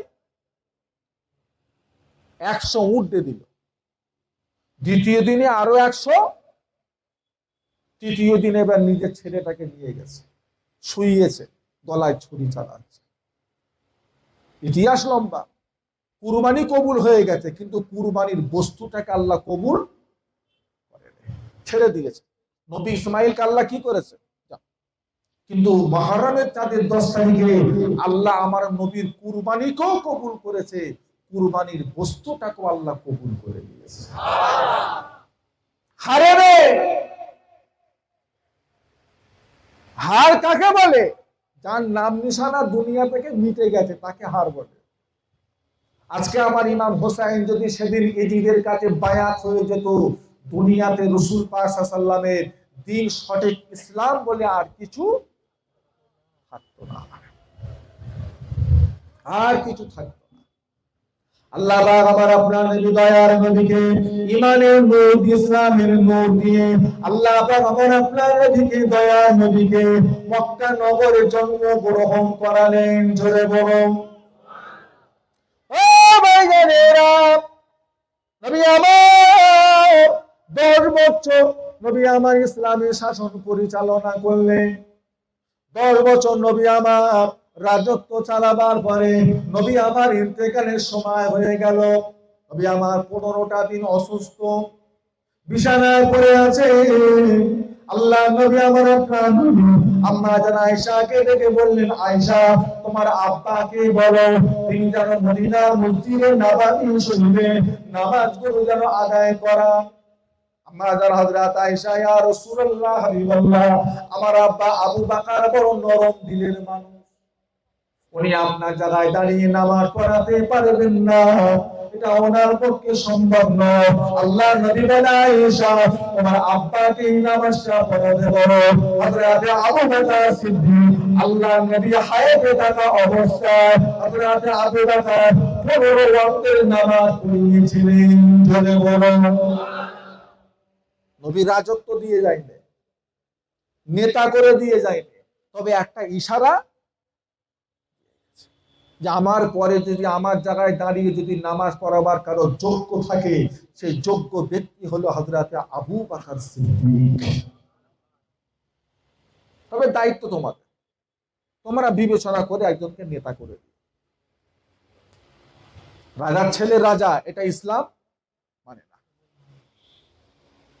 এটা ইসলাম মানে না।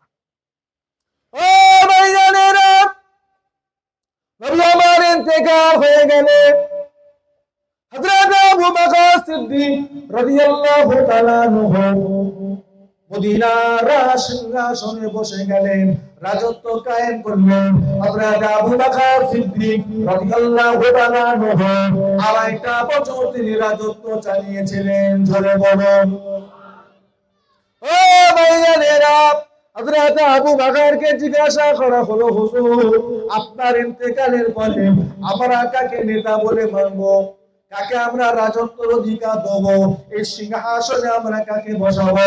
হযরত আবু বকর রাদিয়াল্লাহু তাআলা আনহু আলোচনা করতে লাগলেন, আমার পরে কাকে বসানো যায়। কেউ হযরত উসমানের নাম করেন, কেউ আলীর নাম করেন, কেউ আবার হযরত ওমরের নাম করেন। হযরত আবু বকর বললেন, আমার পরে যোগ্য ব্যক্তি ওমর ছাড়া কাউকে দেখছি না। কেউ বলে, হুজুর হযরত ওমর বড় রাগী, হযরত ওমর বড় মিজাজি, উনি একটুতে মারধর করেন, একটুতে রাগান্বিত হয়ে যান। এত বড় রাজত্ব যদি তেনার হাতে দেয়া হয়, না জানি কিছু ক্ষতি হয়ে যেতে পারে। হযরত আবু বকর বলেছিলেন, চিন্তা করো না, গাছে যখন ফল থাকে না, গাছটা উঁচু হয়ে থাকে, সেই গাছে যখন ফল হয়ে যায় গাছটা ঝুঁকে যায়। দায়িত্ব পাক না, ঠিক ঠান্ডা হয়ে যাবে। আর সত্যি তাই, রাজত্ব পাওয়ার পরে হযরত ওমর ফারুক একদিন জুমার খুতবা দিচ্ছে। জুমা, একজন লোক উঠে বেরিয়ে গেছে, থামেন, হে আমিরুল মুমিনিন, থামেন, আপনার খুতবা বন্ধ করেন, আপনার মুখের খুতবা শুনবো না। গোটা নববী শরীফে সবাই হতভম্ব, এই সব যাকে দেখে শয়তান ঘুরে পালায় তাকে বলছে থামে। হযরত ওমর ফারুক বললেন, সমস্যা কি, কি হয়েছে? বলছে, কিছুদিন আগে গনিমতের মাল থেকে আমাদের সবাইকে ভাগ করে করে দিলে, জব দিলে, আটা দিলে, জামা কাপড় দিলে, কাপড় যে দিলেন প্রত্যেককে একটা কাপড় ধার্য করে করে দিলেন, 1.5 মিটার 1.5 মিটার 1.5 মিটার 1.5 মিটার করে কাপড় দিলেন। সবাই আমরা 1.5 মিটার করে কাপড় পেয়ে আমরা জামা করেছি, আমাদের জামাগুলো হয়েছে খাটো, আর আপনার জামা এত লম্বা কেন? ও, তার মানে আপনি বেশি কাপড় নিয়েছেন, আপনার কাপড় এত লম্বা হলো কি করে? হযরত ওমর ফারুক রাদিয়াল্লাহু তাআলা আনহু বলেছিলেন, ও এই ব্যাপার, তবে শোনো, ঠিকই করেছো, আমিও তোমাদের মতো 1.5 মিটার কাপড়ই নিয়েছিলাম, কিন্তু আমার ছেলে আব্দুল্লাহ সেও একটা গনিমতের ভাগ পেয়েছে, সে আমাকে ঘরে গিয়ে বলল, আব্বাজান, এই 1.5 মিটার কাপড়ও তো আপনার জামা হবে না, আপনি এক কাজ করুন, আপনার কাপড়টা আর আমার কাপড়টা নিয়ে আপনি একটা জামা তৈরি করেন, ওই জামাটা আপনাকে দেখতে সুন্দর লাগবে, দেখতে বড় হবে, ভালো লাগবে।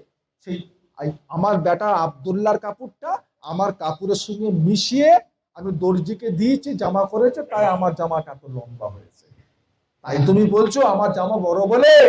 এই কাপড় আমি অর্ধেকে তোমার মতোই নিয়েছি। বড় হওয়ার কারণ হলো আমার ছেলের কাপড়টা সে আমাকে দিয়ে দিয়েছিল। বলুন না সুবহানাল্লাহ। কত ঠান্ডা হয়ে গেছে। আপনার মসজিদের ইমামকে যদি বলা হয়,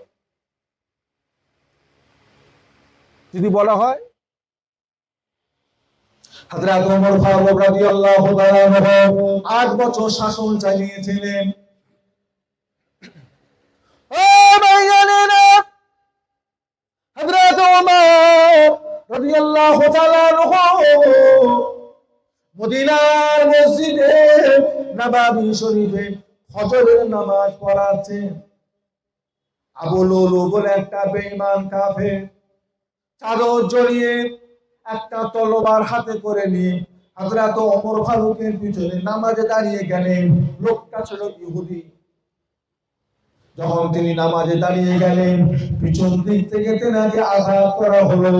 যা ছিল তলোয়ারটা দুদিকে ধার দিয়ে শক্ত মাথানো। হযরত ওমর ফারুক রাদিয়াল্লাহু তাআলা মিম্মা শরীরে পড়ে গেলেন। 3 দিন বেঁচেছিলেন।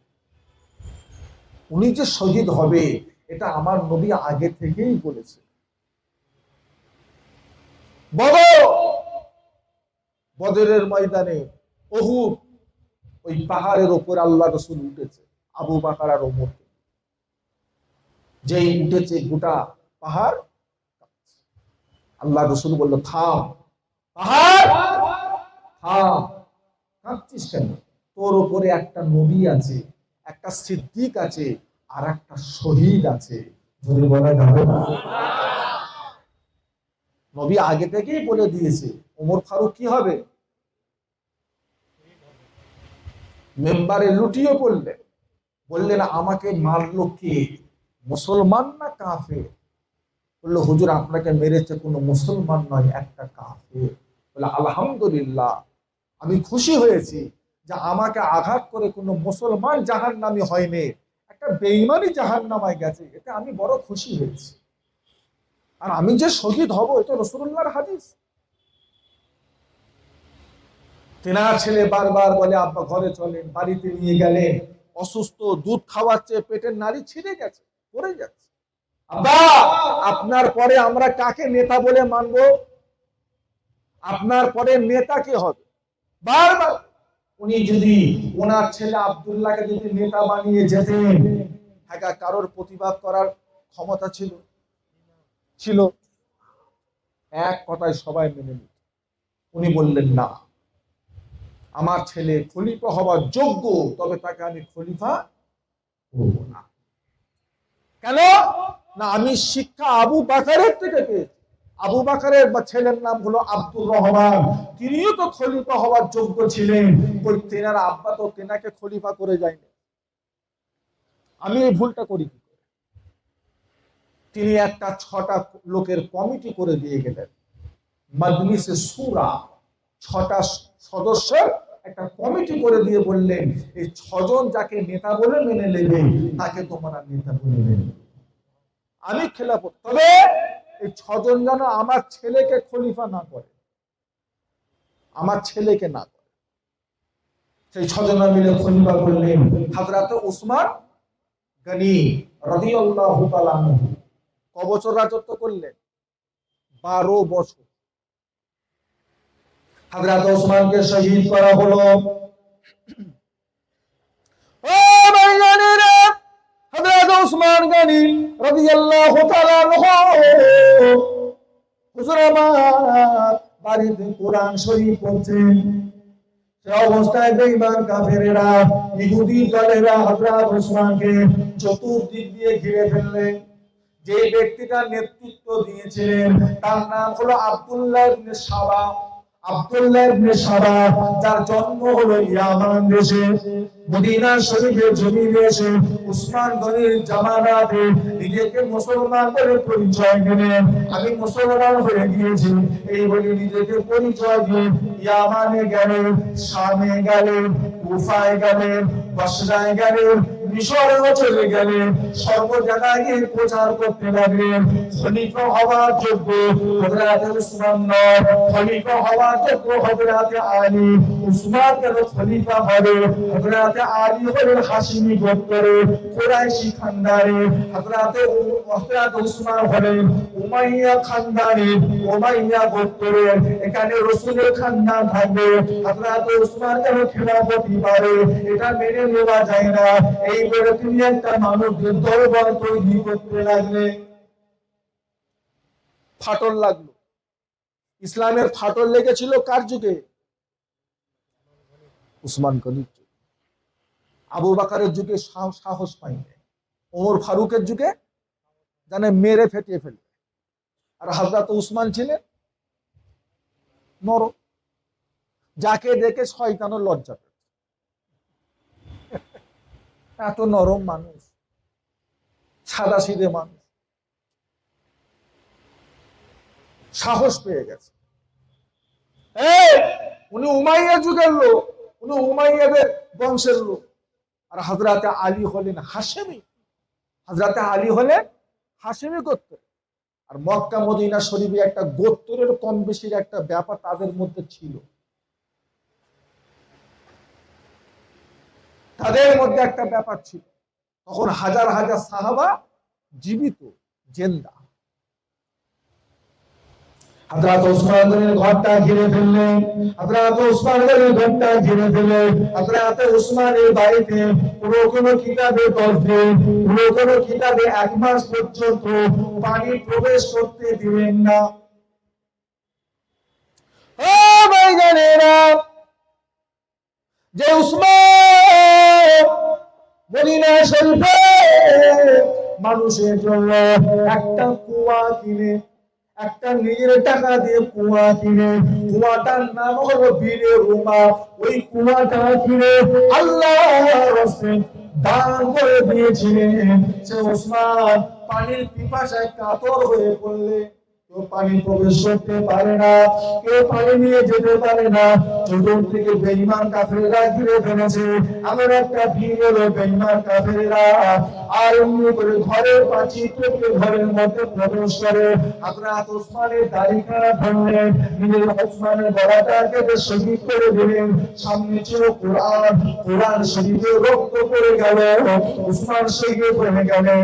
হযরত ওসমান গনি শহীদ হওয়ার পরে ইসলামের চতুর্থ নম্বর খলিফা হলেন হযরত আলী রাদিয়াল্লাহু তাআলা আনহু, চতুর্থ নম্বর খলিফা হয়ে গেলেন।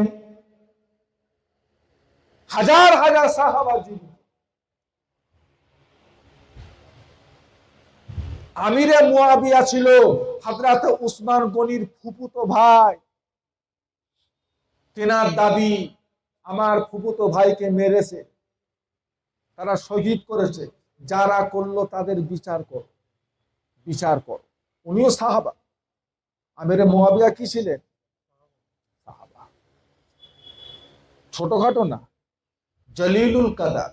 কেমন কেমন আল্লাহ যে ওহী পাঠাতেন, আমিরে মুয়াবিয়া সেই ওহীটাকে বসে বসে লিখতেন। জোরে বলবেন না? খারাপ ধারণা করা যাবে? ও বাবাজিরা, এই জিদের দিকে লক্ষ্য করে আমিরে মুয়াবিয়াকে ছোট করা যাবে না। কে করে না করে জানি না। কেউ কেউ আমিরে মুয়াবিয়াকে কাফের বলে, বেঈমান বলে, মুনাফিক বলে, যা পারে বলুক, এটা তাদের কথা, তাদের ভাষা। তবে আমরা আমিরে মুয়াবিয়াকে কোনো অংশে কোনো দিক দিয়ে ছোট করতে বলে। নবী বলেছেন আসহাবিকান নুজুম, আমার প্রত্যেকটা সাহাবা হলো আকাশের তারার মতো। সুবহানাল্লাহ। একতে দায়িত্ব, এহেতে দায়িত্ব। তোমরা যাকেই অনুসরণ করো না কেন, আমি রাসূলুল্লাহকে তোমরা পেয়ে যাবে। জোরে বলবেন না? তবে একটা ব্যাপার আছে, তবে একটা, আল্লাহর নবী দ্বীন ইসলামের প্রচার শুরু করলেন ক বছর বয়সে? 40। রাসূলুল্লাহ হায়াতে ছিলেন কত বছর? 63 বছর। 40 আর 63 ক বছর হলো? 23 বছর। 13 বছর মক্কা, 10 বছর মদিনা, 23 বছর জিন্দেগি। এখন কথা হলো, আল্লাহ নবী 40 বছর বছর বয়স থেকে যে দ্বীনের প্রচার করলেন, ওই তখন যে সমস্ত সাহাবারা রাসূলুল্লাহর হাত ধরে ঈমানের কলেমা পড়ে মুসলমান হয়ে রাসূলুল্লাহর সাথে সাথে থাকতেন, আর রাসূলুল্লাহর ইন্তেকালে 2 বছর আগে যারা নব মুসলিম হয়েছে, আচ্ছা প্রথমকার সাহাবা আর শেষ জীবনের সাহাবা, এনাদের মর্যাদা এক হবে না আলাদা হবে? এনাদের ভিতরে আমলের পার্থক্য, ইমানের জজবা এক হবে না আলাদা হবে? আমার দাদা হুজুর কেবলার একজনা প্রথম জীবনের খলিফা, আর একজনা বুড়ো বয়সের খলিফা।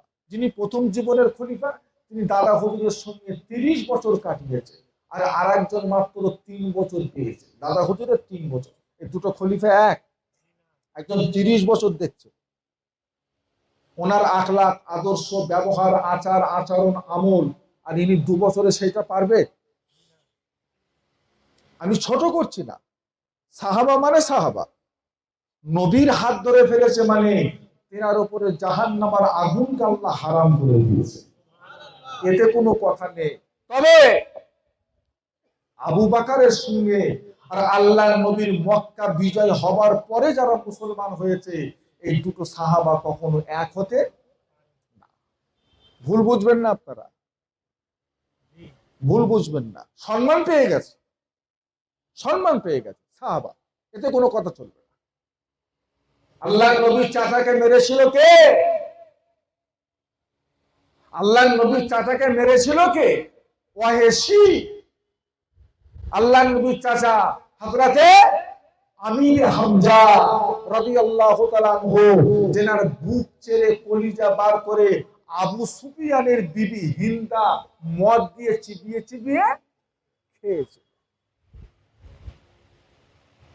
আবু সুফিয়ানের স্ত্রী নাম কি? হিন্দা। পরে মুসলমান হয়েছে। পরে কি হয়েছে? আর আবু সুফিয়ানের ছেলের নাম হলো আমিরে মুয়াবিয়া। আবু সুফিয়ানের ছেলে। পরে যখন ওয়াইসি যখন মুসলমান হয়ে গেল, আল্লাহ নবী বললেন, ওয়াইসি তুমি মুসলমান হয়েছো, তোমার উপর আল্লাহ জাহান্নাম হারাম করেছে, তোমার জীবনের গুনাহ মাফ হয়ে গেছে, এতে কোনো সন্দেহ নেই। তবে তুমি আমার সামনে এসো না, পিছনে বসো। আমার মজলিসে যখন বসবে আমার চোখে আড়ালে বসো, আমার সামনে এসো না। কেন না, তোমাকে দেখলে, তোমার চেহারা দেখলে আমার চাচা যান হযরতে আমির হামজার কথাটা মনে পড়ে যায়। তার বুক চেরা দেহ, শরীর কাটা কাটা দেহটা আমি রাসূলুল্লাহর মনে পড়ে যায়, আমার বড় কষ্ট হয়। সামনে এসো না, পিছনে। ওয়াহিশীর জীবনে একটা কষ্ট ছিল, রাসূলুল্লাহ সামনে বসতে পারতেন না, পিছনে বসতেন। সেই জামানাতে একজন ব্যক্তি নিজেকে নবী দাবি করেছিল, তার নাম হলো মুসাইলামাতুল কাযযাব। সে বলেছিল মুহাম্মদ হলো গ্রামের নবী আর আমি হলাম শহরের নবী। ওয়াহিশী বলেছিল আল্লাহর নবীর চাচাকে মেরে যেমন আমি নবীর কাছে একটা ঘৃণার পাত্র হয়ে গেছি, আমি আল্লাহর নবীর কাছে ভালো হতে চাই। ওই মুসাইলামাতুল কাযযাবকে এই ওয়াহিশীকে ওই হাতে কতল করেছিল, আর বলেছিল আল্লাহ এই হাতে যেমন রাসূলুল্লাহ চাচার পবিত্র রক্তকে আমি শেষ করেছি, কতল করেছি, এই হাতে আল্লাহ আপনার দুশমনকেও তো কতল করেছি, আল্লাহ আপনি আমাকে মাফ করে দেন, আপনার নবীকে আমার তরফ হয়ে আপনার নবীকে আল্লাহ আপনি খুশি করে দেন। বুঝলে? আমিরে মুয়াবিয়া বলল, আলী আমার ভাইকে উসমানকে যে মেরেছে তার কতলের ব্যবস্থা করো, তাদের শাস্তির ব্যবস্থা করো, বিচার করো। হযরত আলী বলছে থামেন থামেন থামেন, এরকম করবেন না, থামেন। সবে মাত্র আমি গদিতে বসেছি, আর এখনো যদি আমি এসব কাজে জড়িয়ে যাই তা আমার গদি বাঁচানোটাই তো কঠিন হয়ে দাঁড়াবে। আমাকে একটু সময় দেন, আমি একটু গুটিয়ে নিই, তারপরে না হলে তাদের বিচারটা করি। দাবি ঠিক আছে না ভুল আছে? আর উনি চাইছে আমার ভাই এক্ষুনি বিচার করো, আপনি যেমন করেন। আপনার ভাইকে মেরে দিলে আপনি থানায় গিয়ে বলবেন, 1 মাস সময় নেন, কি বলবেন? এক্ষুনি। আর থানার পুলিশকে বলছে থামেন না রে বাবু, আমি বড় বাবু হয়েছি, এক মাস হয়েছে সবে, আমাকে একটু বুঝতে দেন, তারপর না এই বিচারটা করি। আম্মা জান হযরত আয়েশা সিদ্দিকা রাদিয়াল্লাহু তাআলা আনহার কাছে গিয়ে শোনাতে লাগলেন, আপনার জামাই ওসমানকে শহীদ করা হয়েছে, আলী তার বিচার ঠিক মতো করছে না। ও ভাইজানেরা, ও নবীর উম্মত উম্মতি ভাইরা, হযরত আম্মা জান আয়েশা সিদ্দিকা রাদিয়াল্লাহু তাআলা আনহা হযরত আলী রাদিয়াল্লাহু তাআলা আনহুর বিরুদ্ধে জিহাদ ঘোষণা করে দিলেন, যুদ্ধ ঘোষণা করে দিলেন। যে যুদ্ধটার নাম হলো জঙ্গে জামালের যুদ্ধ। যুদ্ধটা কার সাথে কার হয়েছিল? শাওরি জামাল। শাওরি,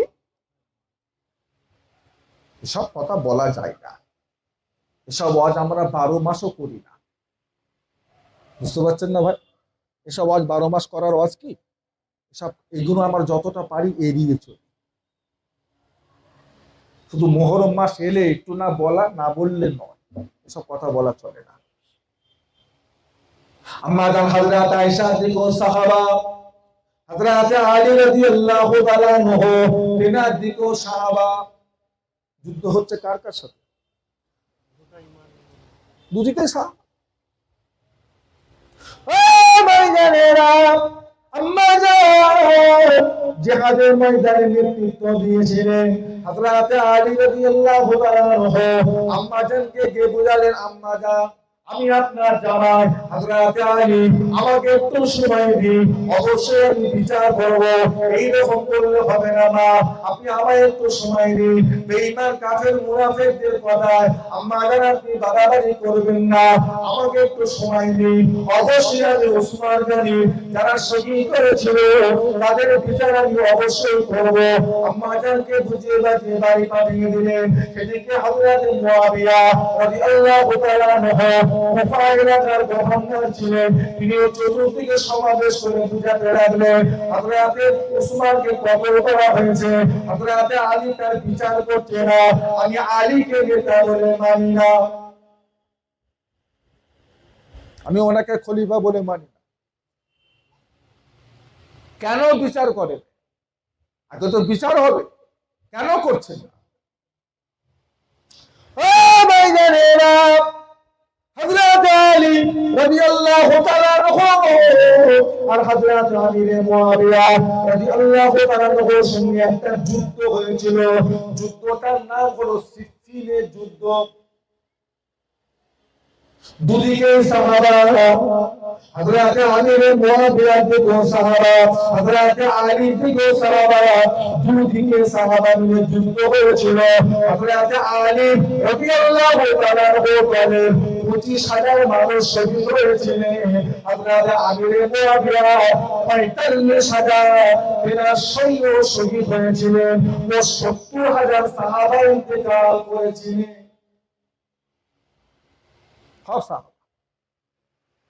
মুনাফিক থাকে না।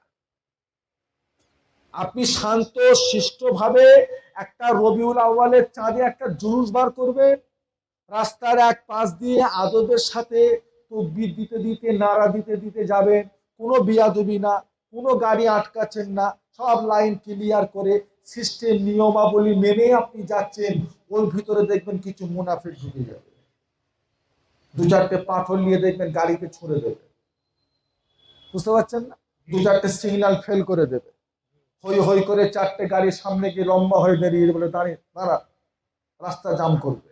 জানবেন ওইগুলো আমাদের নয়, ওইগুলো আমার নবীর আদর্শের উম্মত নয়, মুনাফিক। ওই 4টের জন্য আপনার গোটা দলটা, গোটা দল বদনাম।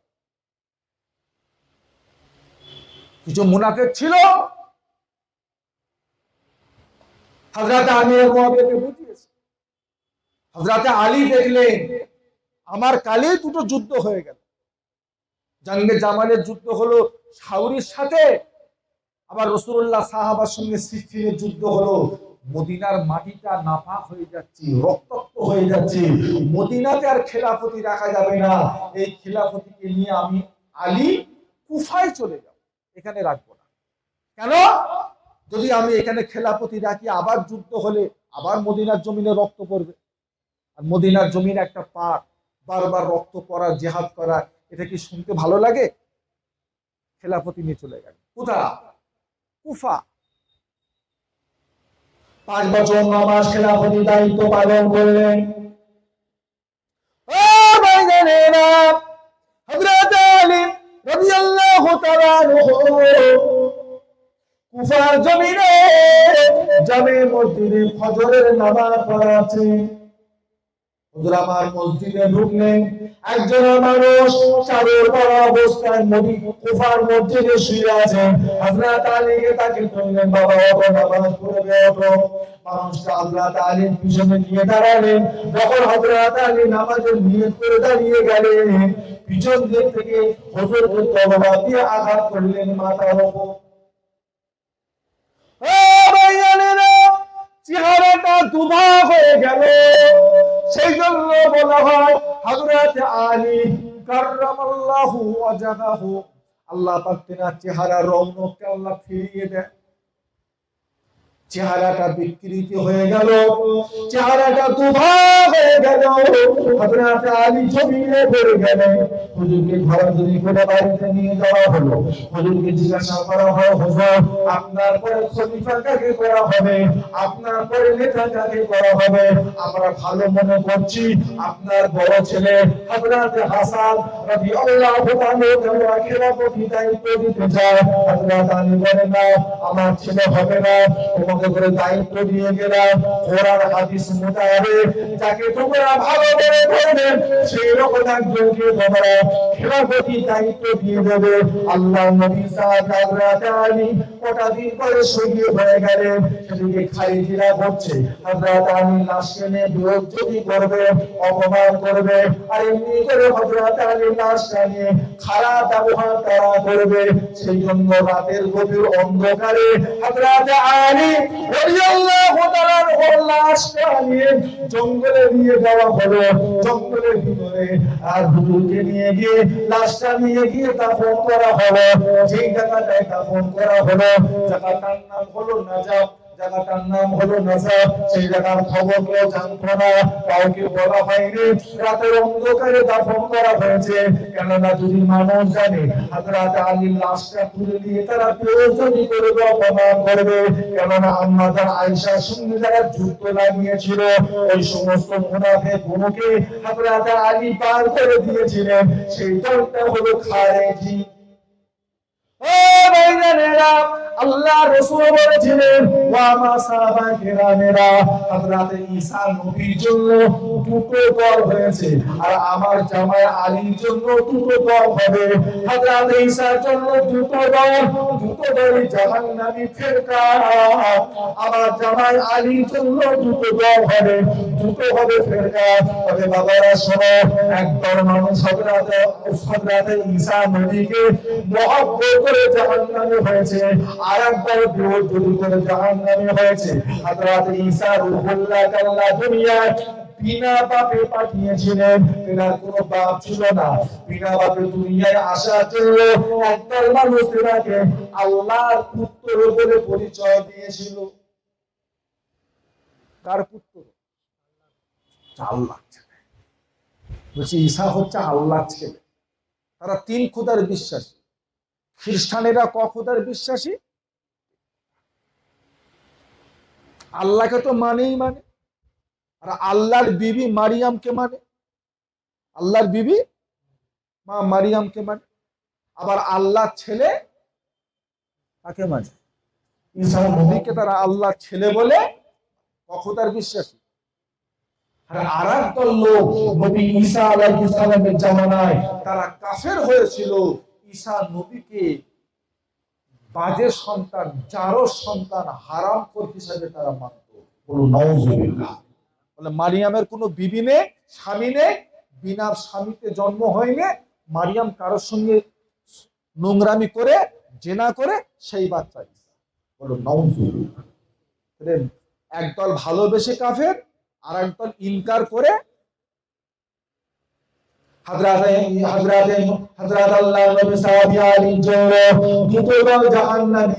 একদল ভালোবেসে জাহান্নামী, আর একদল খারাপ করে ইনকার করে জাহান্নামী। ভালোবেসে জাহান্নামী একদল হয়েছে শিয়া। শিয়া মানে দল, শিয়া মানে, আরে বাবা কঠিন নোংরা। আমার নবী থেকে তারা হযরত আলীকে, আমার নবীর থেকে বল, তাদের মধ্যে নোংরামি খুব। আমার নবীকে তারা অপমান করে। আবার শিয়াদের ভিতরে একদলের আকিদা, জিবরাইল ভুল করে ওহিটা মুহাম্মাদের কাছে নিয়ে গেছে, আনা দরকার ছিল হযরত আলীর কাছে। নাউজুবিল্লাহ বলবেন। হযরত আলীর জন্ম হয়েছিল কাবার ভিতরে। কাবার, ওনার মায়ের নাম ছিল ফাতেমা বিনতে আসাদ। ফাতেমা বিনতে আসাদ। কাবা শরীফ ঝাঁপ দিচ্ছে, পেটে যন্ত্রণা শুরু হয়েছে, আশপাশে কোনো ঘর নেই। হাই আল্লাহ, বাচ্চা ফুটা হবে। পাশে ছিল কাবা ঘর। তখন কি কাবা সেই কাবা ছিল? তখন কাবার ভিতরে মূর্তি ভর্তি। একটা দুটো, কটা? 360। 360 কাবার ভিতরে মূর্তি চলে গেল। কাবার ভিতরে ঢুকলেন, হযরত আলীর জন্ম হলো, কাবার ভিতর থেকে বেরিয়ে এলেন। জোরে বলুন না সুবহানাল্লাহ। একদল একদল লোক বলতে লাগলো, কাবা কার ঘর? কাবা কার ঘর? আল্লাহর ঘর। আল্লাহর ঘর থেকে আলী বেরিয়েছে মানে আলী আল্লাহ, আল্লাহ আল্লাহর ঘর থেকে যখন বেরোচ্ছে, কে বেরোচ্ছে? বলছে আল্লাহ তো দেখা দিতে পারে না, আল্লাহ নিজের সূরাতে আলীকে পাঠিয়েছে। বলুন নাউজুবিল্লাহ। চলবে? চলবে? একদল হযরত আলীকে ভালোবেসে কাফের, আর একদল ইনকার করে ওনার কবর কেউ জানে না। কয়েকজন মানুষ কিছুদিন পরে ওই জঙ্গলে কাঠ কাটতে ঢুকেছে। ও ভাইজানেরা, ভেতরে ঢুকে দেখেন না কেন কয়েকটা জঙ্গলে সাদা বাঘ, ইরাকের জঙ্গলে সাদা বাঘ একটা জায়গা ফাঁকা রেখে চতুর্দিকটা ঘিরে তারা পাহারা দিচ্ছে। ওই জায়গাটায় কাউকে যেতে দিচ্ছে না, কাউকে কামড়াই না, আঘাত করে না, ওই জায়গাটায় কাউকে ঘেঁষতে দিচ্ছে না। জঙ্গলের কাঠুরেরা বাইরে বেরিয়ে এসে আলেম ওলামাদের শোনাতে লাগলেন, হুজুর কি ব্যাপার বলুন তো দেখি। জঙ্গলে আমরা ঢুকে দেখি কয়েকটা সাদা বাঘ ফাঁকা একটা জায়গা রেখে চতুর্দিকটা ঘিরে দাঁড়িয়ে আছে। কি ব্যাপার? আলেম ওলামাদের বুঝতে বাকি রইল না, ওই জায়গাটায় হলো হযরত আলীর কবর। ওই জায়গাটায় হলো হযরত আলী রাদিয়াল্লাহু তাআলা আনহু রওজা। জোরে বলো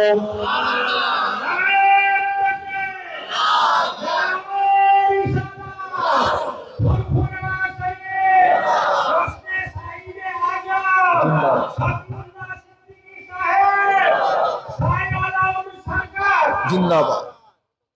ও ভাইজানেরা, ও আলেম উলামারা বলতে লাগলো, বাদ দিয়ে আল্লাহ গাদ দেবার কারণ কি?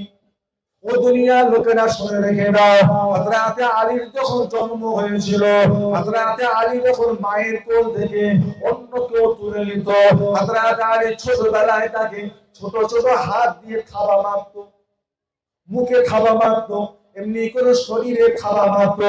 ওনার আম্মা যা রেগে যেতেন, অন্য কেউ ওনাকে কোলে নিত না। যখনই কারো কোলে দেয়া হতো অমনি খাওয়া মারতেন। ওনার মা রেগে বলতেন, বাবা আলী হায়দার। আলী হায়দার মানে কি? বাঘ। এই আলী, তুই বাঘের মতো খাওয়া মারিস কেন রা? তুই তো হায়দার, তুই তো বাঘ, তুই বাঘ, খাওয়া মারছিস। অন্য কারো কোলে দিলে তুই মারিস, খাওয়া মারিস, কি ব্যাপার? তুই কি বাঘ? ওনার মায়ের মুখ থেকে কথাটা বেরিয়েছিল, আলী হায়দার। জানেনা আল্লাহ মায়ের দোয়া কবুল করেছিলেন। আল্লাহ ওনার মায়ের দোয়াকে কবুল করে নিয়ে ওনার ইন্তেকালের পরে ওনার কবরটাকে আল্লাহ পাক পাক দিয়ে গাঁট করেছিলেন। আলী হায়দা নাজফ, হযরত আলীর যেখানে কবর, জায়গাটার নাম হলো নাজফ। মক্কায় নয়, মদিনায় নয়, কুফা। আল্লাহ রাসূল বলেছিলেন আনা মাদিনাতুল ইলম ওয়া আলিউন বাবুহা, আমি নবীকে আল্লাহ ইলমের শহর বানিয়েছেন আর সেই শহরের দরওয়াজা আল্লাহ হযরত আলীকে বানিয়েছে। নবী নাম রেখেছিলেন আবু তুরাব, হযরত আলীর নাম হলো, আল্লাহ নবী বলতেন আবু তুরাব। তুরাব মানে কি? এটা কি বলেন না? কোথা বসে আছে? মাটি। তুরাব মানে, আর আবু মানে বাপ। আমার আলী হলো মাটির বাপ, আবু তুরাব। খুব গরিব ছিলেন তো হযরত আলী, খুব গরিব ছিলেন। নবীর থেকে শিখতে হবে দুনিয়াদারি কাকে বলে। আমার নবী শুধু দিনদারি শিখায়নি, দুনিয়াদারিও শিখিয়েছে। একটা মেয়েকে বিয়ে দিলেন হযরত উসমান গনির সাথে, কোটি কোটি টাকার মালিক, আর আরেকটার সঙ্গে বিয়ে দিলেন হযরত আলীর সাথে, গরিবের গরিব। ছাগলের চামড়া কেটে গলার ভিতর ঢুকিয়ে পরে ঘুরতে, জামা কেনার পয়সা নেই, এত গরিব ছিলেন হযরত আলী। হুজুর আমার ইন্তেকাল হয়ে গেলেন, কুফার লোকেরা হযরত ইমাম হাসান রাদিয়াল্লাহু তাআলাকে খলিফা বলে তারা মেনে নিলেন। ও ভাইজানেরা, 6 মাস রাজত্ব করলেন, 6 মাস রাজত্ব করলেন। কেউ মানে কেউ মানে না, কেউ মানে কেউ মানে না। হযরত ইমাম হযরত হাসান রাদিয়াল্লাহু তাআলা খিলাফতি দিয়ে দিলেন হযরত আমির মুয়াবিয়াকে। এতদিন ছিল খেলাফত, হযরত মুয়াবিয়াকে খলিফা বলা হয় না, কি বলা হয়? আমির। কি বলা হয় গো? খলিফা নয়। খলিফা আবু বকর, খলিফা ওমর, খলিফা উসমান, খলিফা আলী, খলিফা হাসান। কিন্তু হযরত মুয়াবিয়া কি ছিলেন? খলিফা না, খলিফা না, কি? আমির। আমিরে মুয়াবিয়া। চাচা আপনি নেন, রাজত্ব আমার লাগবে না, রাজত্ব আমার লাগবে না, আপনি নেন, আপনি নিয়ে শান্ত হন। 40 হিজরিতে হযরতে ইমাম হাসান রাদিয়াল্লাহু আনহু খেলাফতি ছেড়ে দিলেন আমিরে মুয়াবিয়াকে। 60 হিজরি পর্যন্ত ক বছর চালালেন? 40 থেকে 60, কদিন? 20 বছর। এই 20টা বছর হযরতে মুয়াবিয়া রাদিয়াল্লাহু আনহু সুন্দরভাবে দেশ শাসন পরিচালনা করলেন। কারোর কোনো কষ্ট নেই, কোনো অভাব নেই। আওলাদে রাসূলকে যথেষ্ট মহব্বত করতেন, প্যার করতেন, ভালোবাসতেন, ভক্তি করতেন। তিনার বিষয়ে আহলে সুন্নাত ওয়াল জামাতের কারণ নোংরা আকীদা নেই, করা যাবে না, বেঈমান কাফের হয়ে যাবে। তিনি সাহাবা, তিনি আমার রাসূলের সাহাবা। 40-60 হিজরিতে যখন ইন্তেকাল হয়ে গেলেন, আগে থেকেই নাম ঘোষণা করে গেলেন যে খেলাফতি দায়িত্ব পরিচালনা করার দায়িত্ব আমি দেখতে পাচ্ছি আমার ছেলে এজিদ চালাতে পারবে। এই নামটা হযরত মুয়াবিয়া বলেছে, এই সবাই মেনে নাও আমার ছেলেকে। উনি জিন্দা অবস্থায় বায়াত করাতে লাগলেন, তাই আমার ছেলেকে খলিফা বলে মা মা মা বায়াত করাতে লাগলেন সবাইকে। কিন্তু মক্কা মদিনার আল্লাহর নবীর বয়োজ্যেষ্ঠ সাহাবারা তারা এজিদকে খলিফা বলে মানতে রাজি। বুঝছেন তো? মুহাম্মদ তৌহিদের নারে তাকবীর, সামনে আগিয়ে আসে নারে তাকবীর, নারে তাকবীর। শহীদে আজম, শহীদে কারবালা, শহীদে কারবালা। আহলে সুন্নাত ওয়াল জামাআত, আহলে সুন্নাত ওয়াল জামাআত, নারে তাকবীর, নারে তাকবীর, হিজবুল্লাহ, হিজবুল্লাহ, হিজবুল্লাহ। ফুলফুরা সিলসিলা, ফুলফুরা শরীফ, মুজাদ্দিদুল জামানের হক সিলসিলা, মুজাদ্দিদুল জামানের হক সিলসিলা। নারে তাকবীর, নারে তাকবীর। আমার ভাইজানেরা, বাবাজিরা, দোস্তরা, বন্ধুরা, ভিডিও করবেন না, আব্বাজান হুজুরের ছবি তুলবেন না, মুসাফা করবেন না, মুখে সালাম দেন, আব্বাজানকে আসতে দেন, আব্বাজানকে ভিতরে আস্তে আস্তে আসতে দেন, ঠেলাঠেলি করবেন না, ওনাকে আসতে দেন স্টেজে, আব্বাজান হুজুরকে স্টেজে আসতে দেন। যারা পিছনে আছে, যাদের সামনে যারা ফাঁকা আছে, আল্লাহর রাস্তায় সামনে সামনে একটু আগিয়ে আসেন, একটু সামনে আগিয়ে আসেন ভাই আমার। যাদের সামনে জায়গা ফাঁকা, স্টেজের ডান দিকটা কিছু ফাঁকা আছে, গোটা 50 মানুষ এখনো জায়গা পাবে, একটু আগিয়ে আসে। পিছন দিকে আমার ভাইজানদের একটু বসার সুযোগ করে দেয়। আমার ভাইজানরা সব এসেছে, 5 কিলোমিটার 10 কিলোমিটার দূর থেকে সব এসেছে। আমার দাদা হুজুর কেবলার মহব্বতের সব মানুষ, দাদা হুজুর কেবলার ভালোবাসার মুরিদ সব এসেছে। আমাদের শাহ আলম দরগার পাশে জশ্নের সহাদায়ে কারবালা হুজুরদের মাহফিল এসেছে, একটু বসার সুযোগ করে দেন, একটু বসার সুযোগ করে দেন। এখন আপনাদের খেদমতে আব্বাজান হুজুর কেবলা আসছে, ওয়াজ নসিহত করবে এবং আখরি মোনাজাত করবে, আখরি দোয়া করবে।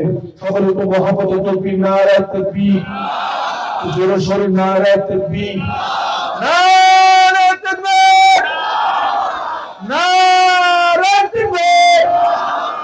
হিজবুল্লাহ, হিজবুল্লাহ, আহলে সুন্নাত ওয়াল জামাআত, নারে তাকবীর। জোরে সোরে আল্লাহুম্মা